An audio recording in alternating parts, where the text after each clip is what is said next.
जय गुरुदेव गुरुदेव जय गुरुदेव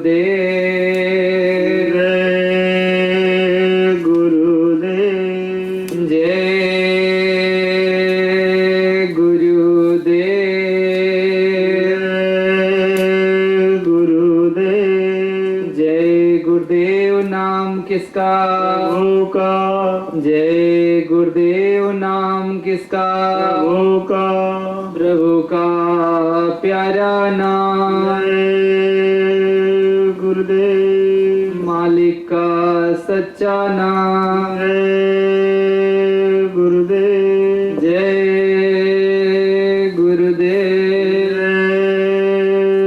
गुरुदेव। समर्थ मालिक के श्री चरणों में कोटिन कोटि प्रणाम। प्रेमी जनों, प्रातःकालीन दैनिक लघु सत्संग का समय हो चुका है। आप सभी प्रेमी भाई बहन आ जाइए। मालिक के श्री चरणों में एक छोटी सी प्रार्थना। मुझे आशिक तेरे दर का मेरे बाबा बना लेना, भिखारी बन के जब आऊं दरस अपना दिखा देना। मुझे आशिक तेरे दर का मेरे बाबा बना लेना, भिखारी बन के जब आऊं दरस अपना दिखा देना। मेरे बाबा मेरे दाता, तेरी यादें सजी दिल में, तेरा ही नाम है लब पे।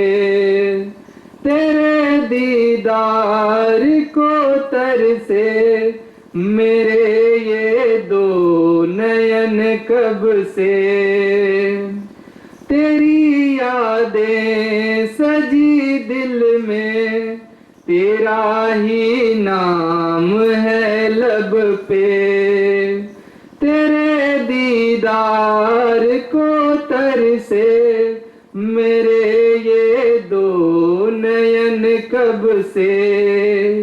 दिखा करके रूप अपना प्यास इनकी बुझा देना। दिखा करके रूप अपना प्यास इनकी बुझा देना।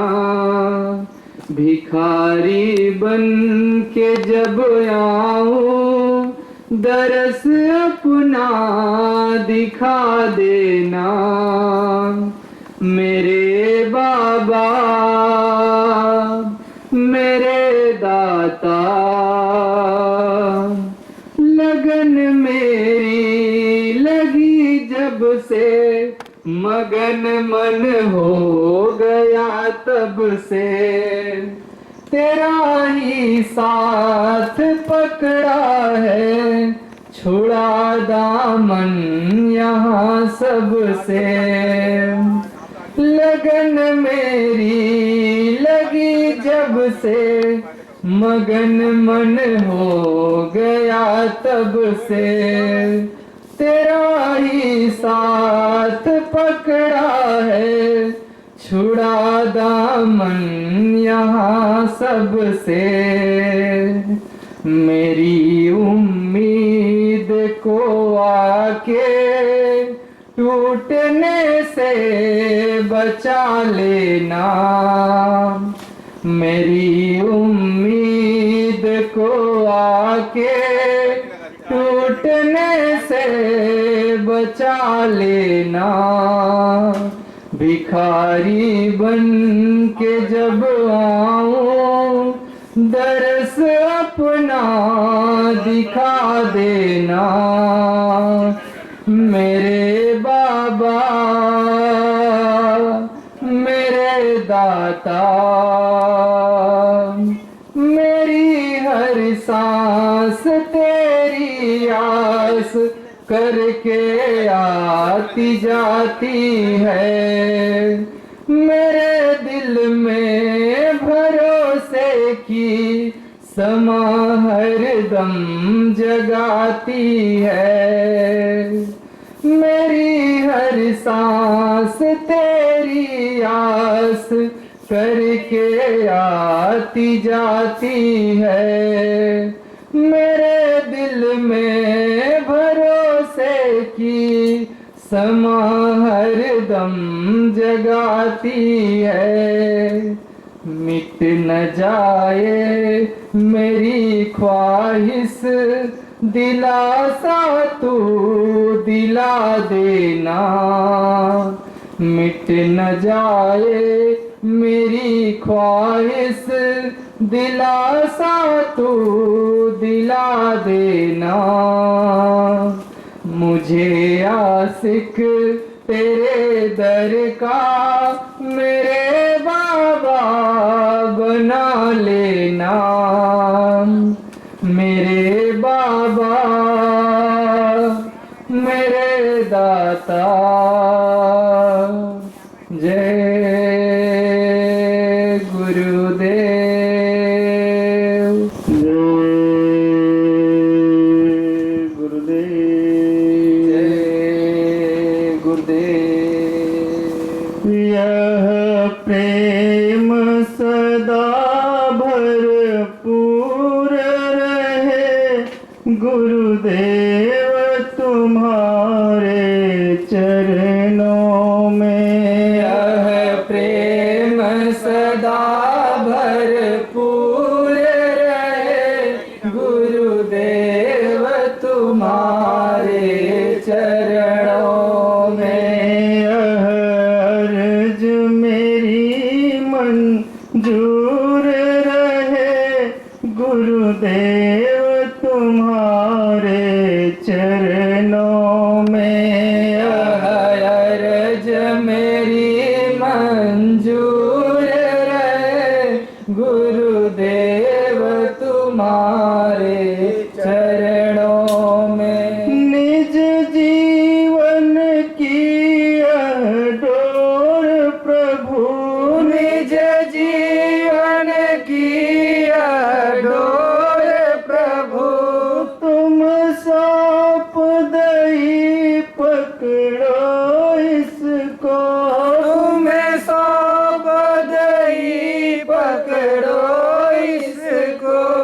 उद्धार करो ये दास पड़ा गुरुदेव तुम्हारे चरणों में। उद्धार करो ये दास पड़ा गुरुदेव तुम्हारे चरणों में। संसार में देखा सार नहीं। संसार में देखा सार नहीं। तब श्री चरणों की शरण गई। तब श्री चरणों की शरण गई। भव बंध कटे यह बिनती है गुरुदेव तुम्हारे चरणों में। भव बंध कटे यही विनती है गुरुदेव तुम्हारे चरणों में। आँखों में तुम्हारे रमे मन। आँखों में तुम्हारे रमे मन। और ध्यान तुम्हारे में मगन रहे। और ध्यान तुम्हारे में मगन अर्पित तब सेवा में रहे गुरुदेव तुम्हारे चरणों में। तन अर्पित तब सेवा में रहे गुरुदेव तुम्हारे चरणों में। यह प्रेम सदा भरपूर रहे गुरुदेव तुम्हारे चरणों में। यह प्रेम सदा भरपूर रहे गुरुदेव तुम्हारे चरणों में। जो शब्द मेरे मुख से निकले, जो शब्द मेरे मुख से निकले, मेरे नाथ इसे समझे पिघले, मेरे नाथ इसे समझे पिघले। मेरे भाव सदा ऐसे ही रहे गुरुदेव तुम्हारे चरणों में। मेरे भाव सदा ऐसे ही रहे गुरुदेव तुम्हारे चरणों में। यह प्रेम सदा भरपूर रहे गुरुदेव तुम्हारे चरणों में। यह प्रेम सदा भरपूर रहे गुरुदेव तुम्हारे चरणों में। गुरुदेव सोम भैया छड़ी पकड़िए छड़ी।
जगह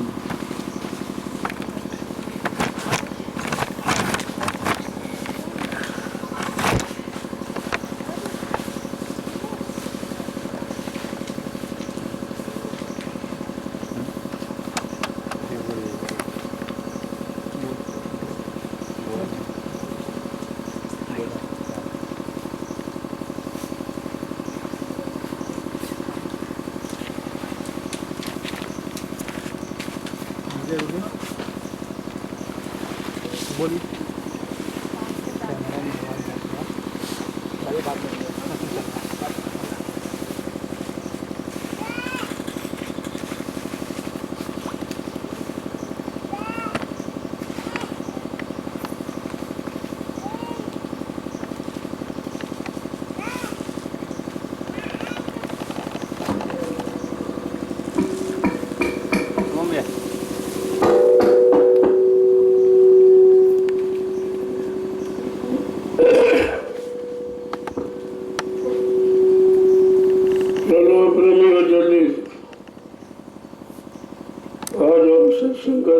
हो गया।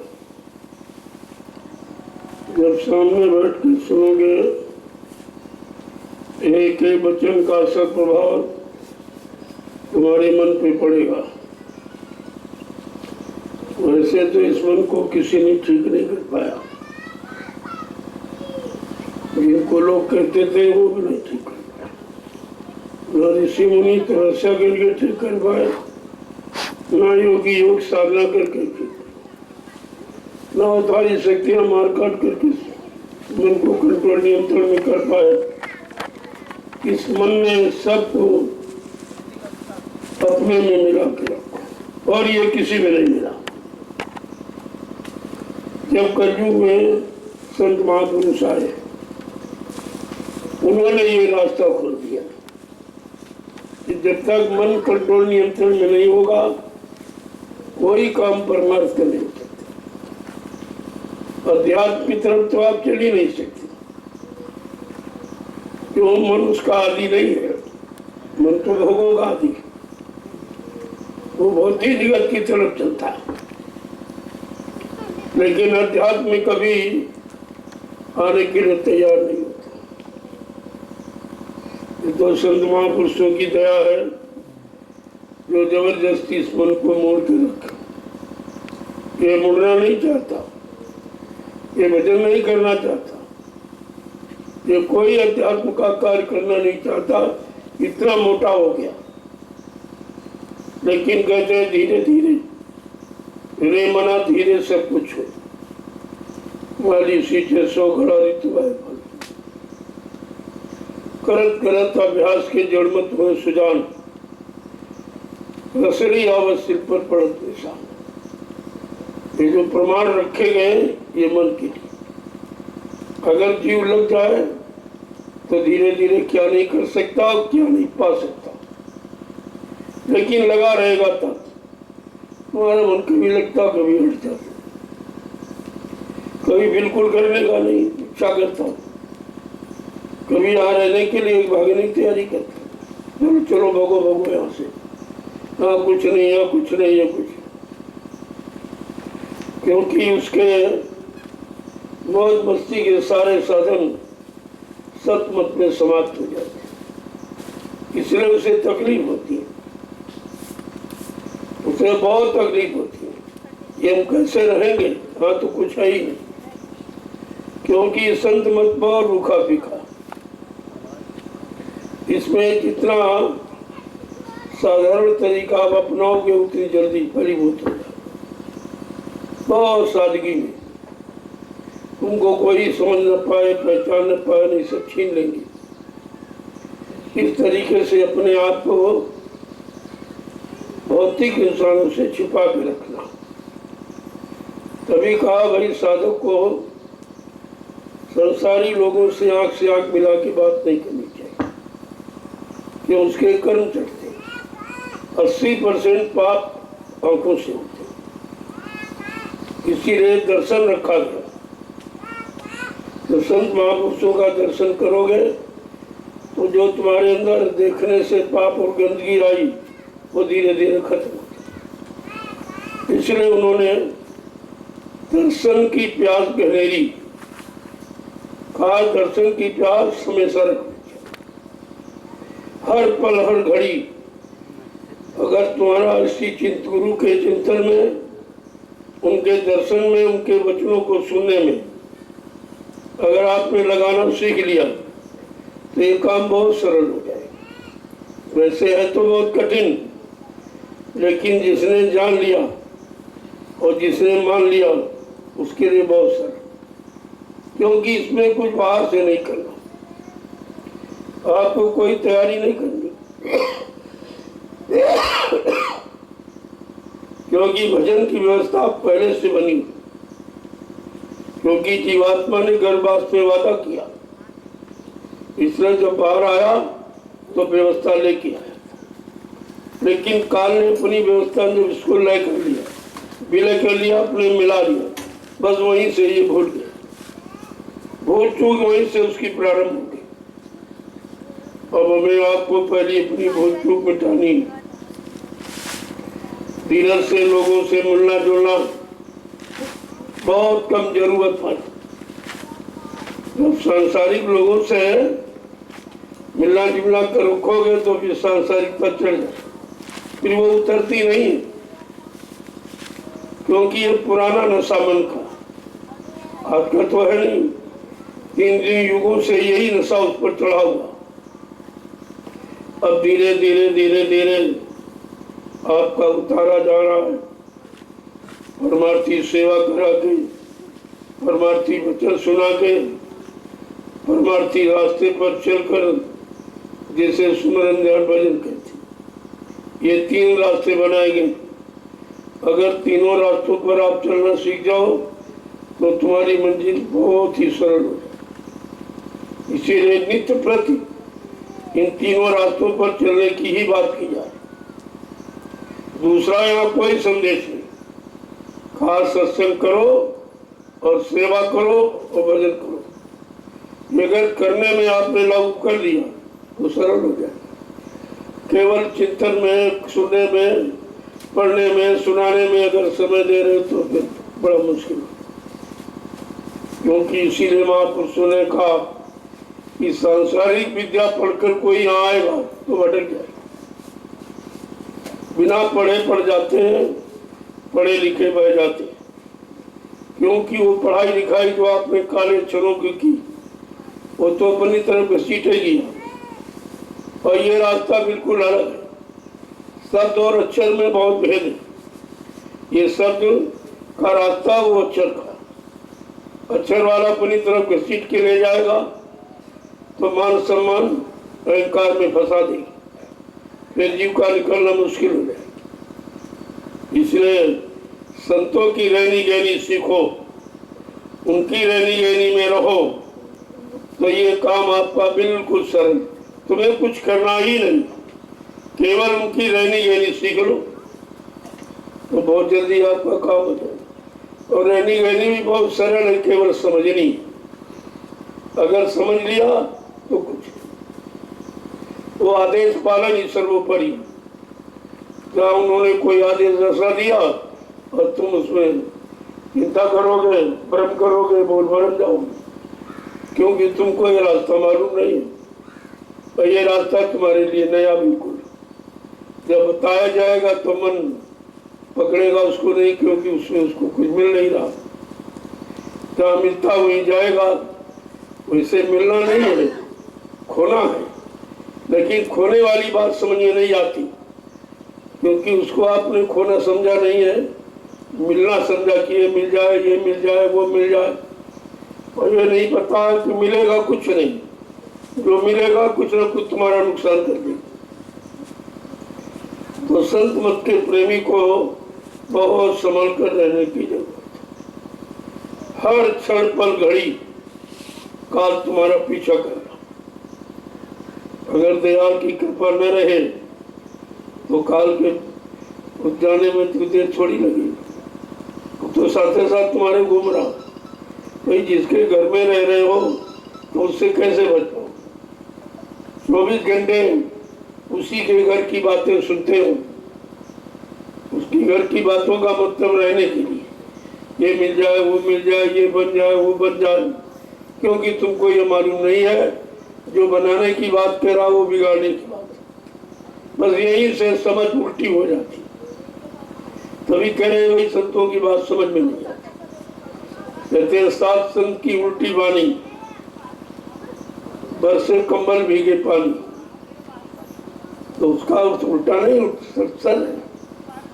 कंबल का मतलब जिसमें कंबल कम शक्ति, कम ताकत, वो टिक नहीं पाएगा और वो शब्द की मार सह भी नहीं सकता, शब्द का बोझा उठा नहीं सकता, इतना जीव कमजोर है।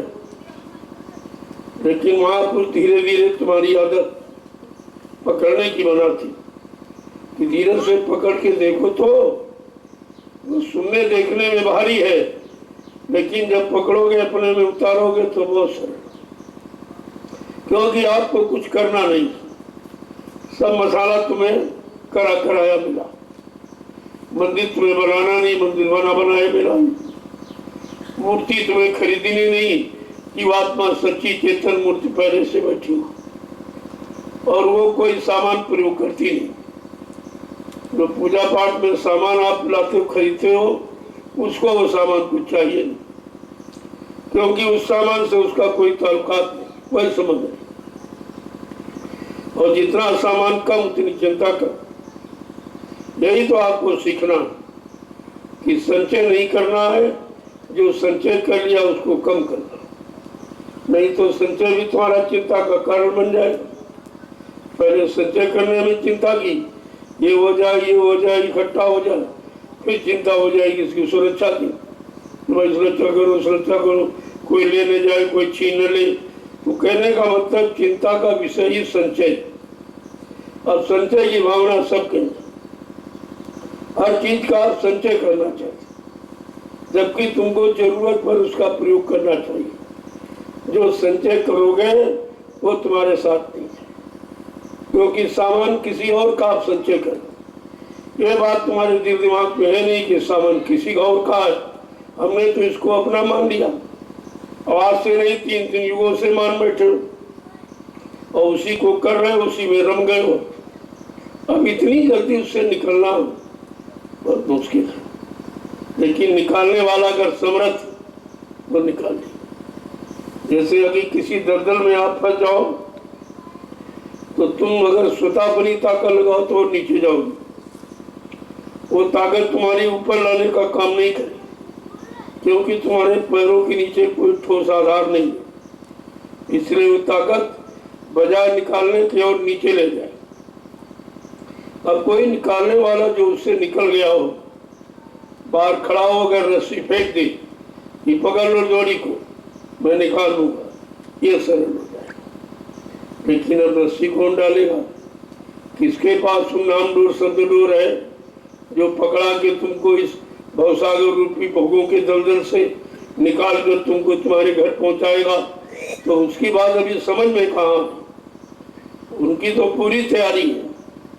जिसने वादा किया है, जिसने नामदान नाम का आधार दिया है, तो उसका तो फर्ज है, उसकी जिम्मेवारी है।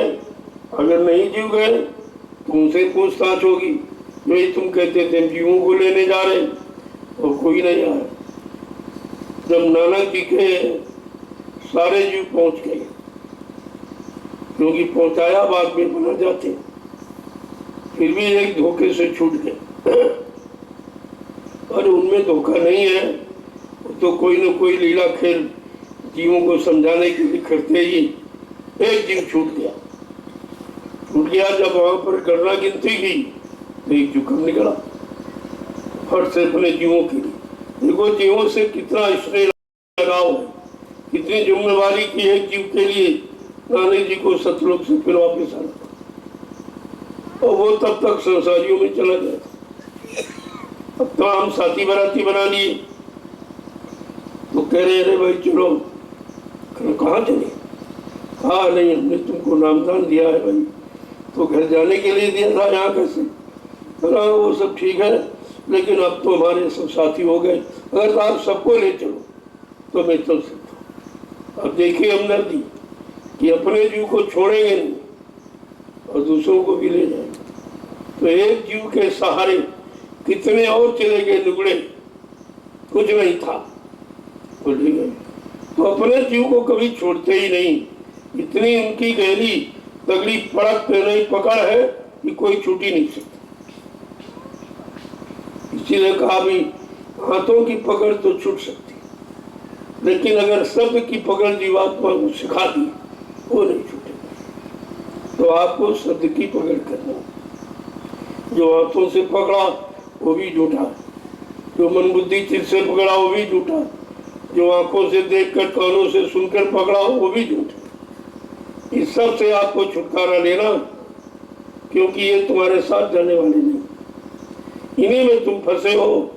ये काल का फंसाने का सामान, जिसको हमने आपने अज्ञानता भूल भ्रम बस हमने सहयोग मान लिया कि काल हमारा सहयोग कर रहा।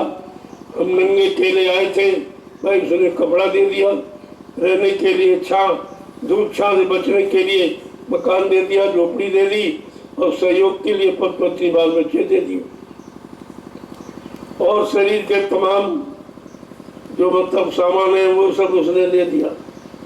तो बड़े खुश हो गए कि भाई काल ने बड़ी मदद की। और तुम ये नहीं जानते उसने मदद नहीं की, उसने अपने सामान में तुमको फंसा लिया। ये बात संत महापुरुषों ने बताई किसी ने, क्योंकि सब फंस गए, सब जो आया फंस गया, जो आया फंस गया, जो आया फंस गया।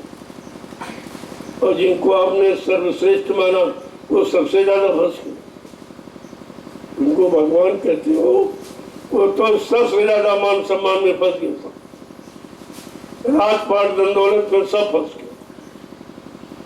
लेकिन विरक्ति किसी के अंदर नहीं थी, बैराग जानते ही नहीं थे, त्याग तपस्या उससे बस के नहीं थी। वो तो गुरु ने आदेश दिया, उस आदेश पर वो चले गए जंगल। लेकिन उनको नहीं मालूम था कि हमको तपस्या के लिए भेजा। अरे भी राजा का बेटा तपस्या कैसे करेगा? तो बिल्कुल उल्टा, राजभोग करने वाला वो तपस्या कैसे करे? लेकिन गुरु जो चाहेगा वो करा लेगा। उसे भी करवा दिया, जंगल में भेजा और जंगल जैसी व्यवस्था वहां रखी। कहा पैदल जाओ और नंगे पैर जाओ। कांटे और कंकड़ जब तुम्हारे अंदर लगेंगे तब तुमको एहसास होगा ये कि ऋषि मुनियों का ये रास्ता कितना कठिन, कितना कंट का कीड़ है, कांटे आटे के सिवा कुछ नहीं। तो कहने का मतलब है संतों ने वो रास्ता तुम्हारा खत्म कर दिया। कहा भाई कलयुग का जीव कमजोर है, वो अपना तपस्या नहीं करता, वो त्याग और संयम उसके बस का नहीं। लिहाजा कोई सरल तरीका भाई निकालो उसके लिए। तो उन्होंने नाम का आधार निकाला कि अगर ये नाम को पकड़ ले तो उसका काम हो जाएगा। वही नाम पकड़ाने के लिए आए, जो नाम पकड़कर हमारी आपकी जीवात्मा नीचे के मंडलों में आई थी। काल ने क्या किया, होशियारी से तुम्हारा वो नाम का आधार छीन लिया। इसलिए कि अगर ये आधार इसका छीन लो तो ये जा ही नहीं पाएगी। जाएगी तो कैसे जाएगी, और कोई साधन दूसरा है नहीं। तो उसने चालाकी होशियारी में और आपको फंसाने के लिए उसने तुम्हारा आधार नाम का छीन लिया। अब तुम बिना निराधार हो गए तो कैसे जाएगी? तो कितने दिनों से बेचारी फंसी पड़ी, न मौका मिला न कोई आया। जो आए वो भी फंसते गए, जो आए फंसते गए, मक्खी की तरह। एक मक्खी शहद पर खाने गई, बेचारी फंस गई। दूसरे ने देख रही, अरे तो सब खाए ले रही, तो दूसरी आई वो भी उसी में। ऐसे करके करके सब फंस गए। वही ये जीव की हालत हुई, एक फंसा था और दूसरा आया वो भी फंस गया। जो निकालने आए वो भी फंस गए। ऋषि मुनियों को भेजा गया, जाओ भाई। अब बेचारे उनको खुद ही नहीं मालूम थे निकालेंगे क्या। तो कहा कि चलो वो जंगल में चले गए बेचारे, कि घर गृहस्थी परिवार में नहीं रहेंगे तो हम फंसेंगे नहीं, जंगल में चले गए। लेकिन जंगल भी बचा नहीं पाया उनको, फंसने से मुक्त नहीं कर पाया, जंगल में रह के फंस गए। क्योंकि फंसाने का जाल तो मन है, और मन को भोगों का दाना डाल के फंसाया जाता, तो कर्मों का जाल और भोगों का दाना ये उसने बनाया, इसी में सबको फंसा दिया। अब जो आया सो बतरा, जो आया बस ये करे सो मैं करूं, ये करे सो मैं करूं, सब इसी में फंस गए। अब कोई निकल नहीं पाया। कहा भाई व्यवस्था बिगड़ गई, चलो इनको भेजो, ये तो सुधार करेंगे। और वो आए बेचारे, सुधार तो नहीं, संगार पहले का डाला। सुधार नहीं किया, संगार किया। संगार कभी सुधार हो ही नहीं सकता। तो अब ये लोग समझ ही नहीं पाए कि ये संहारक शक्ति की सुधारक शक्ति। हम लोग धोखे में रहे कि भाई ये भगवान है, भगवान है, ये सर्वश्रेष्ठ है, शक्तिमान है, ये हमारा काम करेगा। लेकिन वो सबसे ज्यादा फंस गया। महापुरुषों ने कहा जरा अपने भगवान की कहानी सुन लो कि स्त्री कारण कीन संग्रामा और बन बन फिरे लक्ष्मण और राम। केवल अपनी निजी औरत के कारण इतना भारी संघार कर डाला। इसका मतलब इनके अंदर बदले की भावना जाग गई, अपमान ने इनको घेर लिया। कि हमारा अपमान हो गया, हमारी नारी का अपहरण हो गया, तो सबसे बड़ा अपमान है, तो अपमान ने इनको घेर। अब उसने इतना घेर लिया कि उसी अपमान ने सम्मान को में बदलने के लिए इन्होंने करोड़ों को संघात मार डाला। अरे ये मंदिर ईंट पत्थर वाला गिर जाए तो फिर बना लोगे, लेकिन मनुष्य मंदिर अगर रह गया, गिर गया तो दोबारा नहीं। और सबसे बड़ा जुर्म है मनुष्य हत्या का। मनुष्य हत्या का पाप सबसे बड़ा, और इस समय वही हो रहा। वो तो बेचारे बाहर आ भी नहीं पाते, गर्भ में ही नष्ट कर दिए जाते। उनको संसार में आने का सौभाग्य भी नहीं मिला, न कुछ देखा न सुना, उनकी हत्या कर दी गई। ये भ्रूण हत्या ये सबसे बड़ा पाप। और इस समय खुले हम राजा प्रजा सब उसी में एकदम मगन, और ये हत्याएं शुरू हो गई। अब धीरे धीरे वो हत्या बांझपन का कारण बन गई। आपने गर्भ में बच्चा आया मार दिया तो दोबारा तुम्हारे गर्भ में बच्चे नहीं आएगा, तुम्हारे बच्चे ही नहीं होंगे। अब तुम कीमत समझोगे कि बच्चे की कीमत क्या, क्योंकि तो तुमको कोटा मिला था जीव का, वो तो तुमने गर्भपात में खत्म कर दिया। अब तुम्हारे पास कोटा है नहीं, दिया जाओ मिलेगा नहीं। ये सब बांध व्यवस्था बहुत जोर से कर, क्योंकि हमारे पास तो सभी तरह के लोग आते, हमारे बच्चा नहीं, बच्चा दे दीजिए, हमारे बच्चा नहीं, बच्चा दे दीजिए। हमने बच्चे तो तुमको बहुत दिए गए, तुमने एक भी नहीं रखा। तुम समझे ज्यादा बच्चे हो, ज्यादा इनको मार दो, इनको गिरा दो, ये लड़कियां इसको मार दीजिए। ये तो सबसे बड़ी हत्या जो नारी का रूप लेके आई, और नारी से नर पैदा होता। अगर नारी हो तो नर कहां से आएगा, उसको तुमने गर्भ में ही नष्ट कर दिया।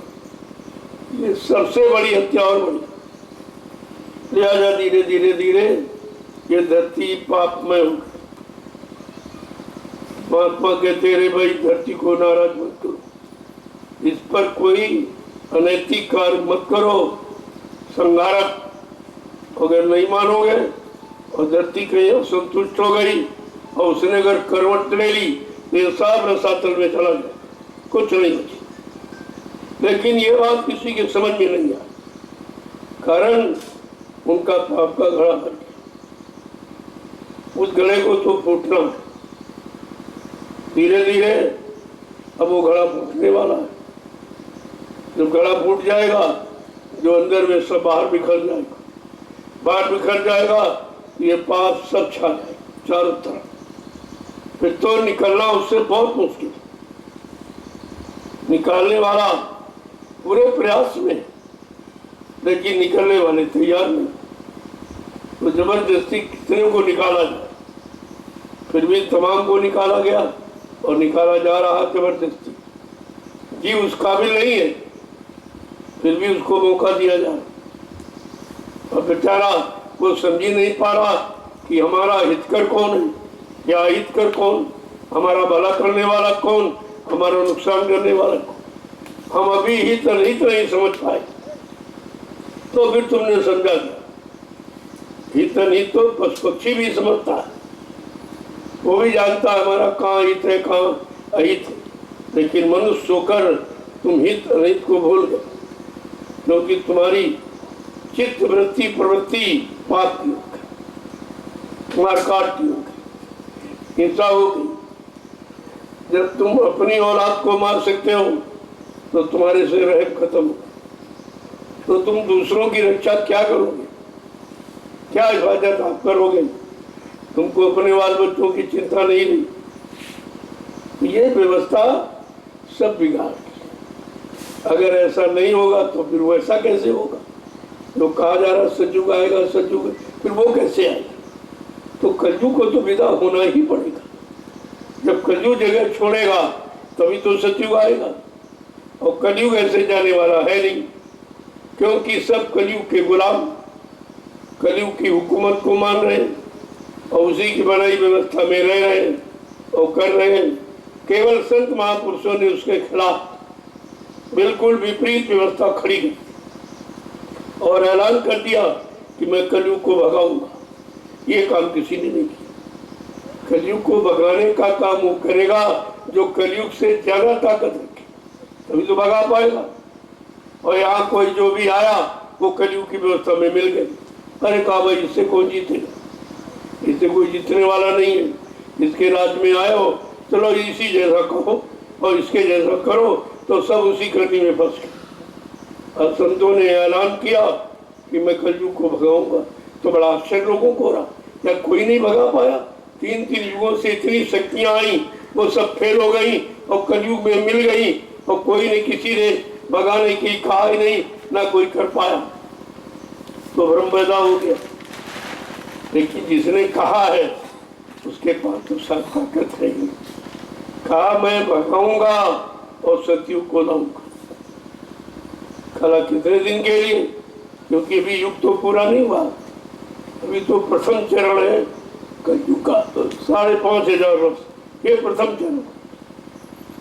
अभी तो करोड़ों वर्ष पड़े, कलयुग सबसे बड़ा है। यही शंका लोगों में समा गई कि कलयुग तो भी खत्म हुआ नहीं, तो ये कह रहे कि कलयुग चला जाए। उन्होंने जो कहा उसको समझा करो। उन्होंने कहा कलयुग में कलयुग जाएगा और कलयुग में सतयुग आएगा। इस बात को अभी तक लोग नहीं समझ पाए। संतों के वचन बड़े अटपटे होते हैं। कलयुग में कलयुग जाने का मतलब, ये कलयुग कलयुगी लोगों जो कलयुगी विचारधारा कर्म करते हैं, खान पान करते हैं, उनको समेट के ले जाए, और जो बचे हैं वो सतयुग में आ जाए। वो तो व्यवस्था तुम्हारे पास है, तुम अपने आप से अनुमान लगा लो कि 24 घंटे में तुम कितनी बार कलयुग में जाते हो, कितनी बार सतयुग में जाते हो। अपने से देख लो, तुम्हें खुदा पता चल जाएगा। कभी तुम्हारा मन कहता है नहीं भजन करो, नहीं भाई ये गरीब इसको सहयोग करो, अरे इसका पाई जिसकी सेवा करो, ये सतयुग का।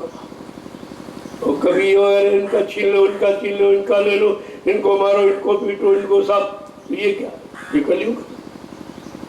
कल है युग जहाँ लड़ाई झगड़ा मार काट हिंसा, ये कलयुग है। और जहाँ सुधार और संभाल और रक्षा और हिफाजत, ये सतयुग है।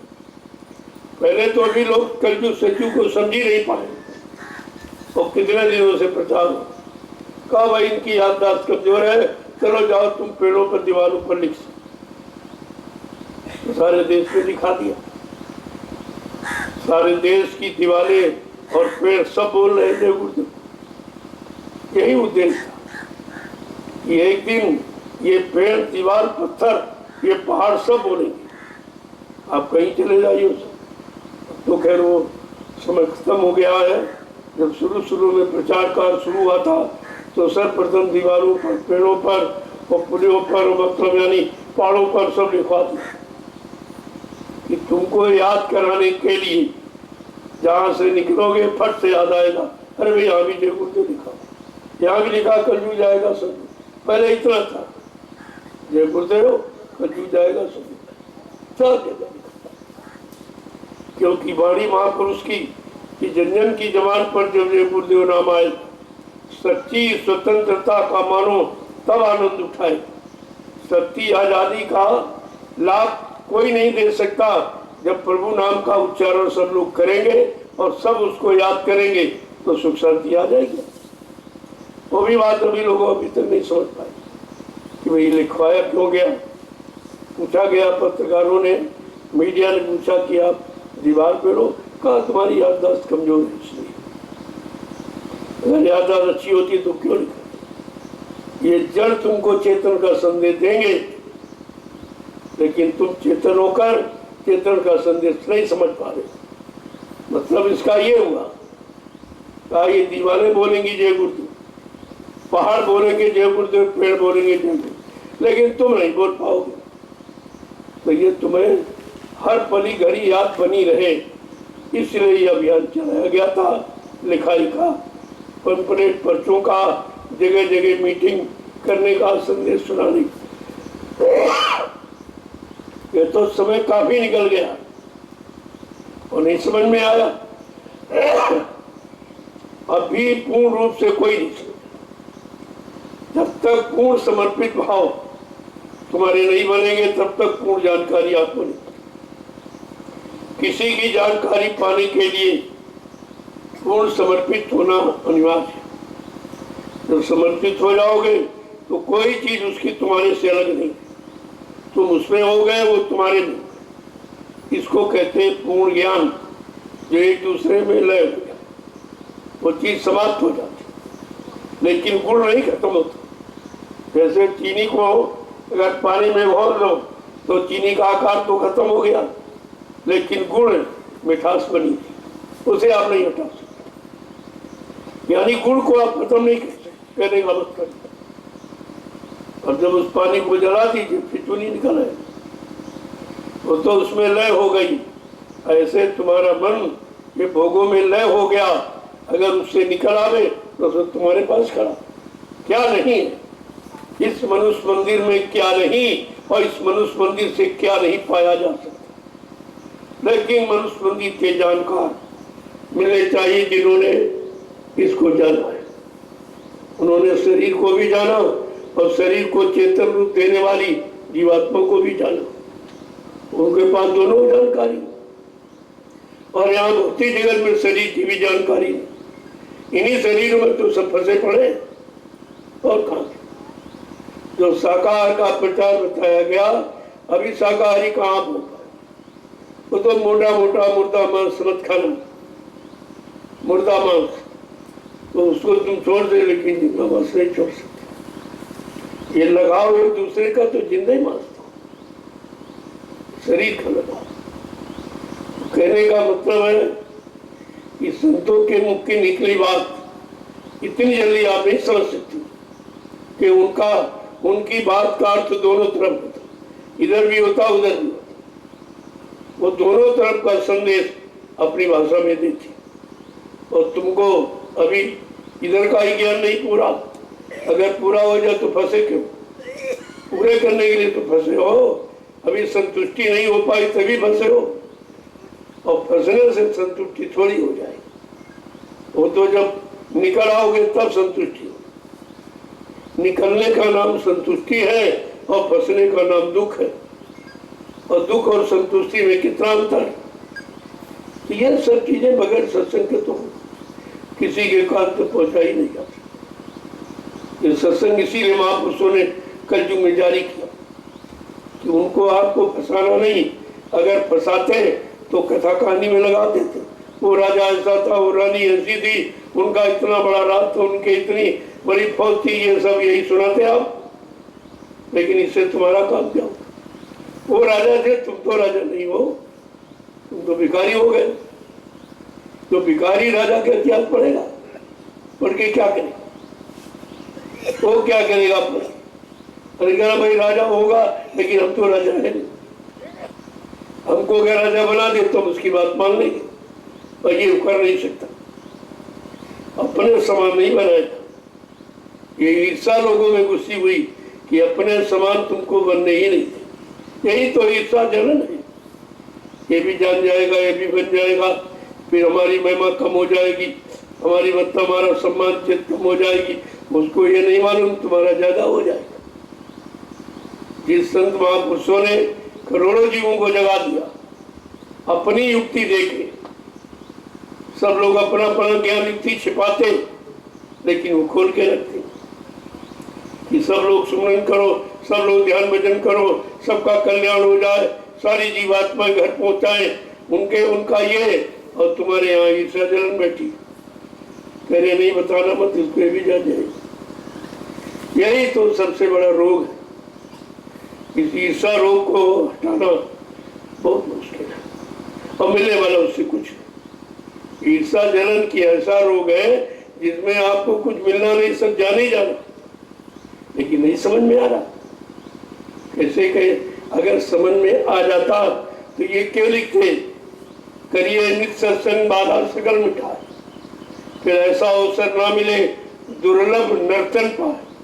हर रोज दर रोज प्रतिरोज सत्संग करो, क्योंकि ये समय, ये घड़ी, ये वक्त आपको मिलेगा नहीं।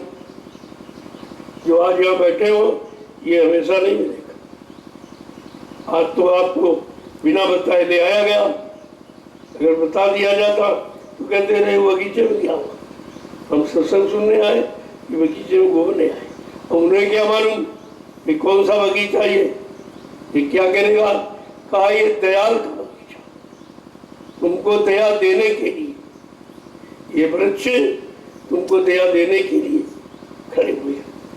अरे तुम लेना तो सीखो, जैसे ये फल बिना मांगे दे देता, आप ना मांगो तब भी देगा, क्योंकि वो कहता हम तो तुम्हारे लिए ये सब तैयार किया। अरे तुम सूर्य से ले लो, लेकिन तुम डंडा मार के लेना चाहते, ईटा पत्थर मार के लेना चाहते। प्रबंध तो यही है, हर जगह जो मिलना है वो लेने वालों में भाव सही नहीं। किस भाव से लेना चाहिए, कैसे हमें मिल जाएगा। भाई जबरदस्ती छीना झपटी से तो आप ले भी नहीं पाओगे, और ले लोगे तो उसकी कीमत नहीं समझ पाओगे। इसका मतलब क्या है, जब आपको सत्संग में अर्थ और मतलब सब समझ जाओगे तब लेना न लेना बराबर है। जब समझ गए ना ठीक समझ गए, ले जाओ, हमको जरूरत नहीं, हमने समझ लिया। जहाँ ना समझी वही संचय, संचय वही करते हैं जिनको यानी संतुष्टि नहीं हुई। एक रखा, दो रखा, तीन रखा, चार, संतुष्टि नहीं। तो ऐसे तो करोड़ों मिल जाए तभी संतुष्टि नहीं, और बिना संतुष्टि के कुछ होने वाला नहीं। आप अपने आप में ब्रेक यानी रुकावट जब लगाओगे जब संतुष्टि, अगर संतुष्टि नहीं है तो आप रुकावट नहीं डाल सकते। वो बराबर मन तोड़ता रहता, ये मिल जाए, ये मिल जाए, ये मिल जाए, फिर इनका मिल जाए, उनका मिल जाए, फिर कहेगा सबका मिल जाए, किसी पास नहीं। ये प्रवृत्ति है मन की, और इसीलिए मन को ठीक करने का उपाय महापुरुषों के पास, किसी के पास नहीं, और किसी ने अपना मन ठीक भी नहीं कर पाया। जब ऋषि मुनि योगियों का इतिहास पढ़िए कि जब वो नहीं मन को ठीक कर पाए, उनके मन ने हजारों वर्ष तपस्या करने के बाद उनके मन ने उनको धोखा दी, उसका भाव निकला नहीं है। ये काम क्रोध लोभ मोह अहंकार से शरीर बना, ये जाएंगे नहीं। लेकिन अगर गुरु ज्ञान मिल गया और गुरु ज्ञान को आपने समझ लिया तो ये रहते हुए भी तुम्हारे पर हमला नहीं कर सकते, इनका जबरजोर तुम्हारे पर नहीं चल सकता। तुम जब चाहोगे तो उससे काम ले लोगे, और आज अज्ञानता बस हमसे वो काम ले रहे हैं, और कल अगर गुरु ज्ञान मिल जाए और उस पर चल पड़ो तो उनसे तुम ज्ञान ले लो, तुम उनसे काम ले लोगे। जब जिसका चाहोगे उससे काम ले लोगे। तो ये प्रवृत्ति सर में उठी। तो ये भजन का रास्ता तो कलयुग में आया, पहले तो पूजा पाठ दिया, भजन था ही नहीं। और धीरे धीरे वो पूजा पाठ भी भजन के लिए ही कराया गया था कि तुम भजन करने के काबिल अपने मन बुद्धि चित्त को बना लो। इसलिए कितनी दूर से बांध बांधा गया, सतयुग त्रेता द्वापर से ये शुभ कर्मों का बांध बांधा गया कि अपने मन को शुभ कर्मों में लगाओ। तो धीरे धीरे धीरे जब शुभ कर्मों का कोष इकट्ठा हो जाएगा तो तुम्हारे अंदर वो सच्चे महात्माओं की पहचान हो जाएगी और मिल जाएगी, तुम्हारा काम बना दे। वो तो काम करने के लिए आए और काम करके ही जाएंगे। वो तुम्हारे मानने न मानने से अपना काम नहीं बंद कर देंगे, तुम्हारे मानने न मानने से उनका काम थोड़ी हो जाएगा। हाँ ये जरूर है, तुमको लाभ लेना है तो नजदीक आ जाओ, ले लो तो अच्छी बात है, नहीं तो उनका तो काम होगा, उसे कोई रोक नहीं सकता। हर युग का इतिहास बता रहा कि काम करने वालों की संख्या बहुत कम रही, यानी भक्तों की संख्या कम ही रही, ज्यादा नहीं कमी। लेकिन काम करने के लिए कहते हैं कि बहुत, अगर काम करने वाला स्वयं सर्वशक्तिमान तो उसको किसी की जरूरत नहीं, वो तो अपने आप स्वतः कर लेगा, कि उनका सीधा संबंध कुदरत से होता। वो स्वयं तो करेंगे नहीं कुछ, क्योंकि वो दयालु है, वो अन्य शक्तियों की भांत मार काट हिस्सा तो कर नहीं सकते। तो पहले तो मनाएंगे आपको लाभ देंगे, उससे भी आप अगर नहीं मान पा रहे और बार बार उधरी जा रहे और सुनते भी नहीं, समझते भी नहीं और करते भी नहीं, तो कहते चलो ये चार्ज कुदरत को कहा भाई जाओ, ये तुम्हारे बच का, कर। और कुदरत के समझाने का तरीका बहुत खराब है, वो तो विनाश का तरीका है। वो समझाए मनाएगी थोड़ी, हो तो विनाश कर। और विनाश में क्या तुम अपने आप को बचा पाओगे? इसीलिए आज संत महापुरुषों ने कहा, वो कर तो सकते चुटकी बजाते, लेकिन चुटकी बजाने में तुम भी नहीं बच रहे हो। तो अपनों को बचाना और उनको सीख देना इसलिए दे रहे। देर तो तुम्हारे बचाने में, तुम्हारा कोई गांव शहर अलग तो बसा नहीं कि गुरुदेव नगर कहीं अलग बस गया, उनको बचा लिया जाए। तुम सबके बीच में रह रहे हो, अगर उनके साथ कोई आफत डाल दी जाए तो तुम भी तो नहीं बचो। हाँ, इतना है कि वो अगर खत्म हो जाएंगे तो तुम झुलस जाओगे। आज तो तुम्हारे पर भी आएगी, पास रह रहे हो तो आज वो मतलब आपको भी। अब ये थोड़ा सा ये बनाया जा रहा कि भाई तुमको उनसे अलग कर दिया जाए। नहीं तन से तो मन से अलग हो जाओ, नहीं बाहर से तो अंदर से अलग हो जाओ। वो सामान इकट्ठा करने में पड़े, उनको इकट्ठा कर ली नहीं दीजिए और तुम धीरे से निकल चलो। उनके सामान में बाधा न डालो, और वो घसने वाले अपना सामान इकट्ठा करेंगे, तुम्हारे से उनका कोई मतलब ही नहीं। तब तुम धीरे से निकल जाओगे, कोई रोक नहीं पाएगा। इसलिए महापुरुष ने कहा, इस मन को तो ऋषि मुनियों ने नहीं ठीक कर पाया। तपस्या करके, योग साधना करके, ब्रह्मचर्य का पालन करके और इतनी संहार कर डाला, मार काट, लेकिन अपने मन को नहीं मार पाए। देखो कितना विचित्र, सारा संहार हो गया, सब मर गए, लेकिन उनका मन नहीं मारा, अपने मन को भी नहीं मार पाए। लोगों को तो मारा, लेकिन अपने मन को नहीं मारा। और संत महापुरुष कहते हैं, जिन्होंने मार मन डाला उनको सूर भी कहना। तो ये मन को तो मारे नहीं और लोगों को मार डाला। कहते बहुत वीर थे, लेकिन संत मत में ये वीरता कायरता या हिंसक में मानी जाती। ये वीरता नहीं, सच्चा सूरवीर वो है जो अपने मन को मारती है।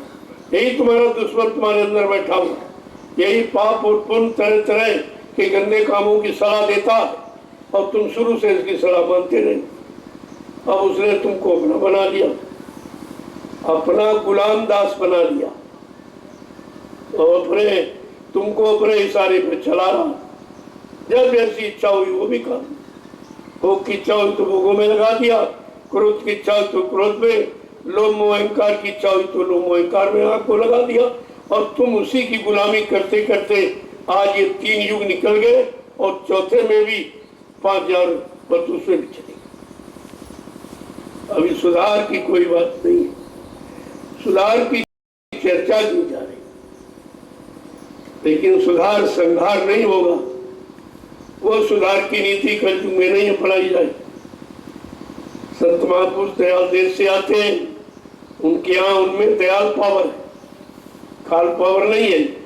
इसलिए वो मार काट हिंसा नहीं करेंगे, किसी को अपमानित नहीं करेंगे और सबको सच्ची सुख शांति देकर और प्रभु का भजन करा के और सारी जीवात्माओं को घर पहुंचा देंगे।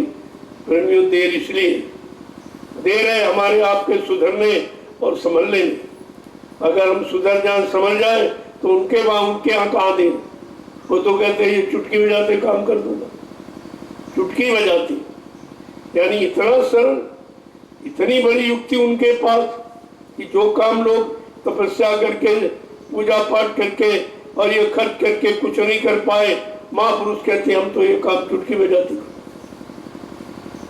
इसका मतलब कितना बड़ा पावर लेके आए, और वो भी कलयुग है जो सबसे खराब। यहाँ कोई अच्छी चर्चा कहीं नहीं हुई, न राजा न प्रजा, ये दोनों अच्छी चर्चा से अलग हो। दोनों यानी धर्म की विशुद्ध चर्चा से बिल्कुल अलग, कुछ नहीं मालूम।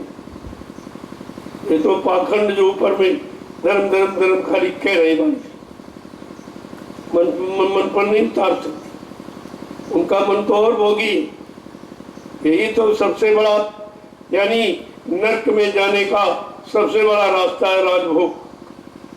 तब से राज तपस्या किया तो राजा बना दिए गए, और भोग करोगे तो नरक में चले जाओ। ये तो नरक में जाने का सीधा रास्ता है। इसलिए संत महापुरुषों ने अपने जीवों को राजा नहीं बनाया, भिखारी बनाया। बिल्कुल मतलब यानी कुछ नहीं। जब कुछ नहीं रहेगा तो ये चिंता क्या करेगी? चिंता तो तुम्हारे पास सामान इकट्ठा किया उसकी चिंता कर। तुमने सामान नहीं इकट्ठा किया, तुमने चिंता का सामान इकट्ठा किया। अब उसी की चिंता करते हो, ये बिगड़ न जाए, ये खराब ना हो जाए, कोई चुरा न ले जाए, कोई छीन न ले, इसकी चिंता में पड़े। और ना ये संचय करते न ये चिंता व्याप्ति आप। तो चिंता जो व्याप रही है उसके कारण आप ही है। आपने ऐसा सामान क्यों इकट्ठा किया? और सामान जाएगा नहीं। संत महापुरुषों ने यही बताया कि ये तुम्हारा जो इकट्ठा तो कर रहे हो लेकिन तुम्हारे साथ नहीं है, तो इससे काम बना लो। अगर काम में लगा लो तो आप बुद्धिमान हो गए कि काम भी हो गया, जाएगा तो इसे भी नहीं। जाने के पहले मुझसे काम ले ले, परमात्मा में लगा ले, तो वो बुद्धिमान है जो अपने धन को मतलब यानी शक्ति को वो परमात्मा में खर्च कर दिया, उनका साथ चला जाता। बाकी किसी को दे दोगे वो भी नहीं ले जाएगा, वो भी यहीं छोड़ के जाएगा। तो तुमको रास्ता वो बनाना चाहिए जिससे हमारा परमार्थ बन जाए। और यहाँ परमार्थ बनाने वाला कोई नहीं। तो दौलत जिसको तो वही ले लेगा, लेकिन परमात्मा थोड़ी लगाएगा, उसको मालूम नहीं परमार्थ क्या। तो यही चीज तो समझदारी के लिए सत्संग की आवश्यकता। बिना सत्संग के कुछ नहीं। अब ये नाम जब तपस्या करके नहीं ठीक हुआ, योग साधना करके नहीं ठीक हुआ, ब्रह्मचर्य व्रत का पालन करके नहीं ठीक हुआ, और शक्ति इतनी बड़ी शक्ति लेके आए, सबको मार डाला, लेकिन मन नहीं मार पाए, उसको नहीं ठीक कर पाए। लेकिन महापुरुषों ने बहुत सीधा सरल रास्ता मन को ठीक करने के लिए बताया। जरा सुन लीजिए तो बच्चे। जय गुरुदेव, जय गुरुदेव, जय गुरुदेव, जय गुरुदेव, जय गुरुदेव। जय गुरुदेव। नाम किसका? प्रभु का, जय गुरुदेव। नाम किसका? प्रभु का, प्रभु का प्यारा नाम। जय गुरुदेव। आज इस दयाल बाग में लघु सत्संग में सम्मिलित होने वाले सच्चे आशिक प्रेमी जन कि हमको अपने घर जाने का रास्ता पर चलने का सहयोग मिले, क्योंकि आपने ये रास्ता कभी तय तो किया नहीं था, मालूम ही नहीं था। तो सहयोगी की आवश्यकता, तो सहयोगी मिल जाए तुम्हारे मन को शांत कर, धीरे धीरे वो को विषयों से हटाए, ऐसा अनुभव करा दिया तो ये काम सरल हो सकता। तो इसलिए महापुरुष जब आए उन्होंने हटाने का ही काम किया, लगाने फंसाने का काम नहीं किया। यद्यप जीव तो बेचैन हो जाता है कि रे हमारा काम बिगाड़ दिया, हमारा सामान छीन दिया, हमको इससे अलग कर दिया, लेकिन जीव को तो पता नहीं है कि किसी ने अलग किया जा रहा। तो धीरे धीरे धीरे जब सत्संगों में आने लगे, वचनों की मार पड़ी शैतान मन पर, तब धीरे धीरे मन संभलने लगा। बिना वचनों के मार की और कोई मार इस पर असर नहीं। तीर तवंचा भाला बच्ची तो कितना राम ने चलाया, कितनों को मार डाला, लेकिन मन तो शांत किसी का नहीं। मर गए उनका भी नहीं, और जिन्होंने मारा उनका भी नहीं, दोनों ऐसे रह गए बेचारे। तब कलयुग में संतों ने रास्ता निकाला कि तुम अपने मन से ये कहो कि मन तुम भाजो गुरु का नाम, भजो गुरु का नाम, मन तुम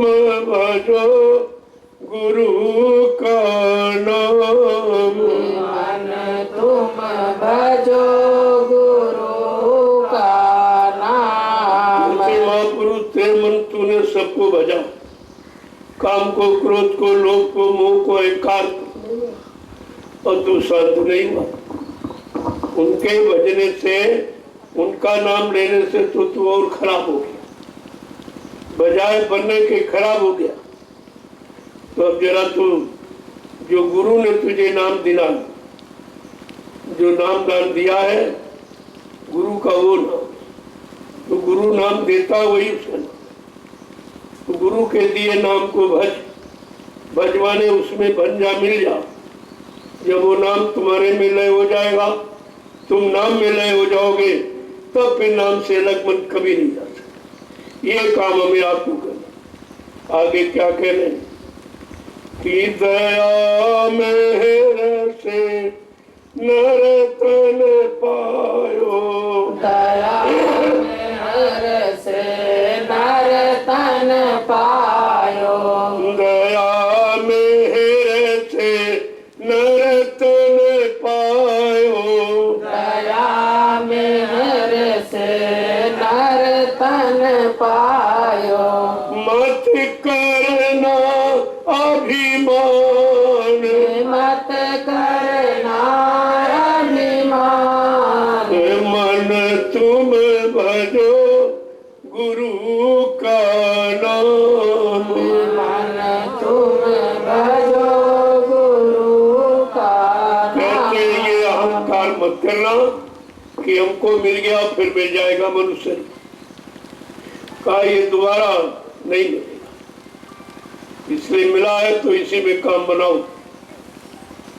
तो कहते क्या कि दया मेहर से, हम लोग इस शरीर के पाने के लायक नहीं थे, लेकिन उन्होंने अपनी दया मेहर से ये नर्तन शरीर आपको दे दिया कि जाओ अब की बार इससे अपनी जीवात्मा का कल्याण, नहीं फिर नहीं मिलेगा। ये भोग तो आपने बहुत भोगी, जिन जिन योनियों शरीरों में गए भोग भोगते रहे, पता नहीं कितने बच्चे आपने पैदा किए, तुम किसके माँ बाप बने, कौन तुम्हारा माँ बाप बना, ये तो सिलसिला बहुत पुराना। अब आपको केवल नाम को भजना, सबके सबको बच के देखा और आपका नुकसान हुआ। लेकिन नाम को भजो, वो नाम जो गुरु ने जगाया दिया, उनके द्वारा दिए नाम को भज, उससे तेरा काम होगा। आगे क्या कह रहे हैं कि एक दिन खाली पड़ा रहेगा, एक दिन खाली पड़ा रहेगा, एक दिन खाली पड़ा रहेगा, एक दिन खाली पड़ा रहेगा, जाए बसे शमशान, जाए बसे शमशान, मन तुम भजो गुरु का नाम, मन तुम भजो गुरु का कहते नाम। अगर नहीं करोगे तो एक दिन ये खाली पड़ा नहीं, कोई पूछने वाला नहीं हो। किससे खाली होगा? आत्मा निकल जाए, और उससे आत्मा निकलने के बाद ये बिल्कुल खाली, कोई इसका प्रयोग नहीं कर सकता, ना ये किसी सामान का प्रयोग कर। जो इसने इकट्ठा किया, संचय किया, जीवात्मा निकल जाने के बाद तुम शरीर से कोई सामान का प्रयोग नहीं कर, क्योंकि शरीर मुर्दा हो गया। मुर्दा तो काम करेगा नहीं, चेतन काम करेगा, और चेतन है शरीर में केवल जीवात्मा, बाकी सब जड़। हम जड़ को अज्ञानता व सपना मान बैठे, ये सबसे बड़ी अज्ञानता कि जड़ को हमने चेतन मान लिया और चेतन को चेतन नहीं समझा। पहली बात तो ये जानकारी किसी को नहीं, कहते शरीर चेतन चल रहा, फिर रहा, काम कर रहा, खाना पीना है सब, लेकिन ये नहीं समझ रहे ये किस शक्ति के द्वारा करना। अगर वो शक्ति निकाल दो फिर ये काम करके दिखाए, न ये भोजन करेगा, न कपड़े पहनेगा, न मकान में रहेगा, न मकान बनाएगा, न किसी की मदद करे, कुछ भी नहीं कर सकता। और एक दिन ये स्थिति आपकी होगी। उस स्थिति के आने के पहले तुम इससे काम लो। ये तुम्हारी बुद्धिमानी है। महापुरुष ने कहा ये किराए भाड़े पर मिला। जैसे किराए का सामान ले आते हो तो उसको प्रयोग करने की कोशिश करते कि जल्दी जल्दी प्रयोग करो, नहीं वो आ जाएगा, सामान भी ले जाएगा, पैसे भी ले जाएगा। तो आप उसका प्रयोग करना सीख गए, लेकिन इस किराए मकान का प्रयोग नहीं सिखा। ये भी किराए भाड़े के लिए कुछ दिन के लिए मिला और इसके बाद आपको खाली करना पड़ेगा। और फिर अब ये काम आएगा नहीं। देखो किस तरह से समझा के कह रहे हैं कि जो धन तुमको दिया गुरु ने, जो धन तुमको दिया गुरु ने, जो धन तुमको दिया गुरु ने, जो धन तुमको दिया गुरु ने, इससे कर कुछ काम, इससे कर कुछ काम, मन तुम भजो गुरु का नाम। मन तुम भजो गुरु का मेरे जो धन नाम। गुरु ने तुमको दिया, जो यहाँ कोई नहीं दे सकता, कला रे उससे कुछ काम कर। उन्होंने काम करने के लिए दिया तो उससे कुछ काम कर लो। नहीं दिया हुआ धन बेकार, और जिसके लिए दिया वो काम भी नहीं हुआ। तो कैसे में करना, पहले करने की बात सोचो। अब कैसे तुम कर पाओगे? अपनी शक्ति के अनुसार भक्ति करो, देखा देखी नहीं। अगर देखा देखी करोगे तो नुकसान हो जाएगा। देखा देखी तलब बाढ़े रोग और चीजी काया होएगा रोग। तुमने किसी को देखकर शुरू किया, हो सकती तुम्हारे बहन, तो बजाय काम के आपका नुकसान हो जाए। अपनी यथाशक्ति के अनुसार आप यानी आदेश पालन। सब तो नहीं कर सकते पूरा, लेकिन कुछ तो कर सकते। जब कुछ करने की आदत बनाओगे तो धीरे धीरे सब कुछ। आगे क्या समझा के कह रहे, देखो एक एक बात को कैसे समझा कि अनंत समय यो ही लुट जाएगा, अंत समय यूं ही लुट जाएगा, अंत समय यो ही लुट जाएगा, अंत समय यूं ही लुट जाएगा। संग न जाए छदाम, संग न जाए छदाम, मन तुम भजो गुरु का नाम।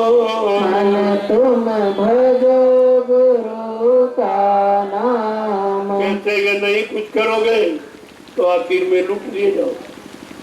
लुट तो गए हो और लुट रहे हो, लेकिन समझ नहीं पा रहे। सब तुमको लूट रहे। कोई तन से लूट रहा, कोई मन से, कोई धन से लूट रहा, कोई सामान से, यानी सब तरह से लुटे। लेकिन लूट रहे हो फिर भी समझ नहीं पा रहे हो कि हम लुट रहे।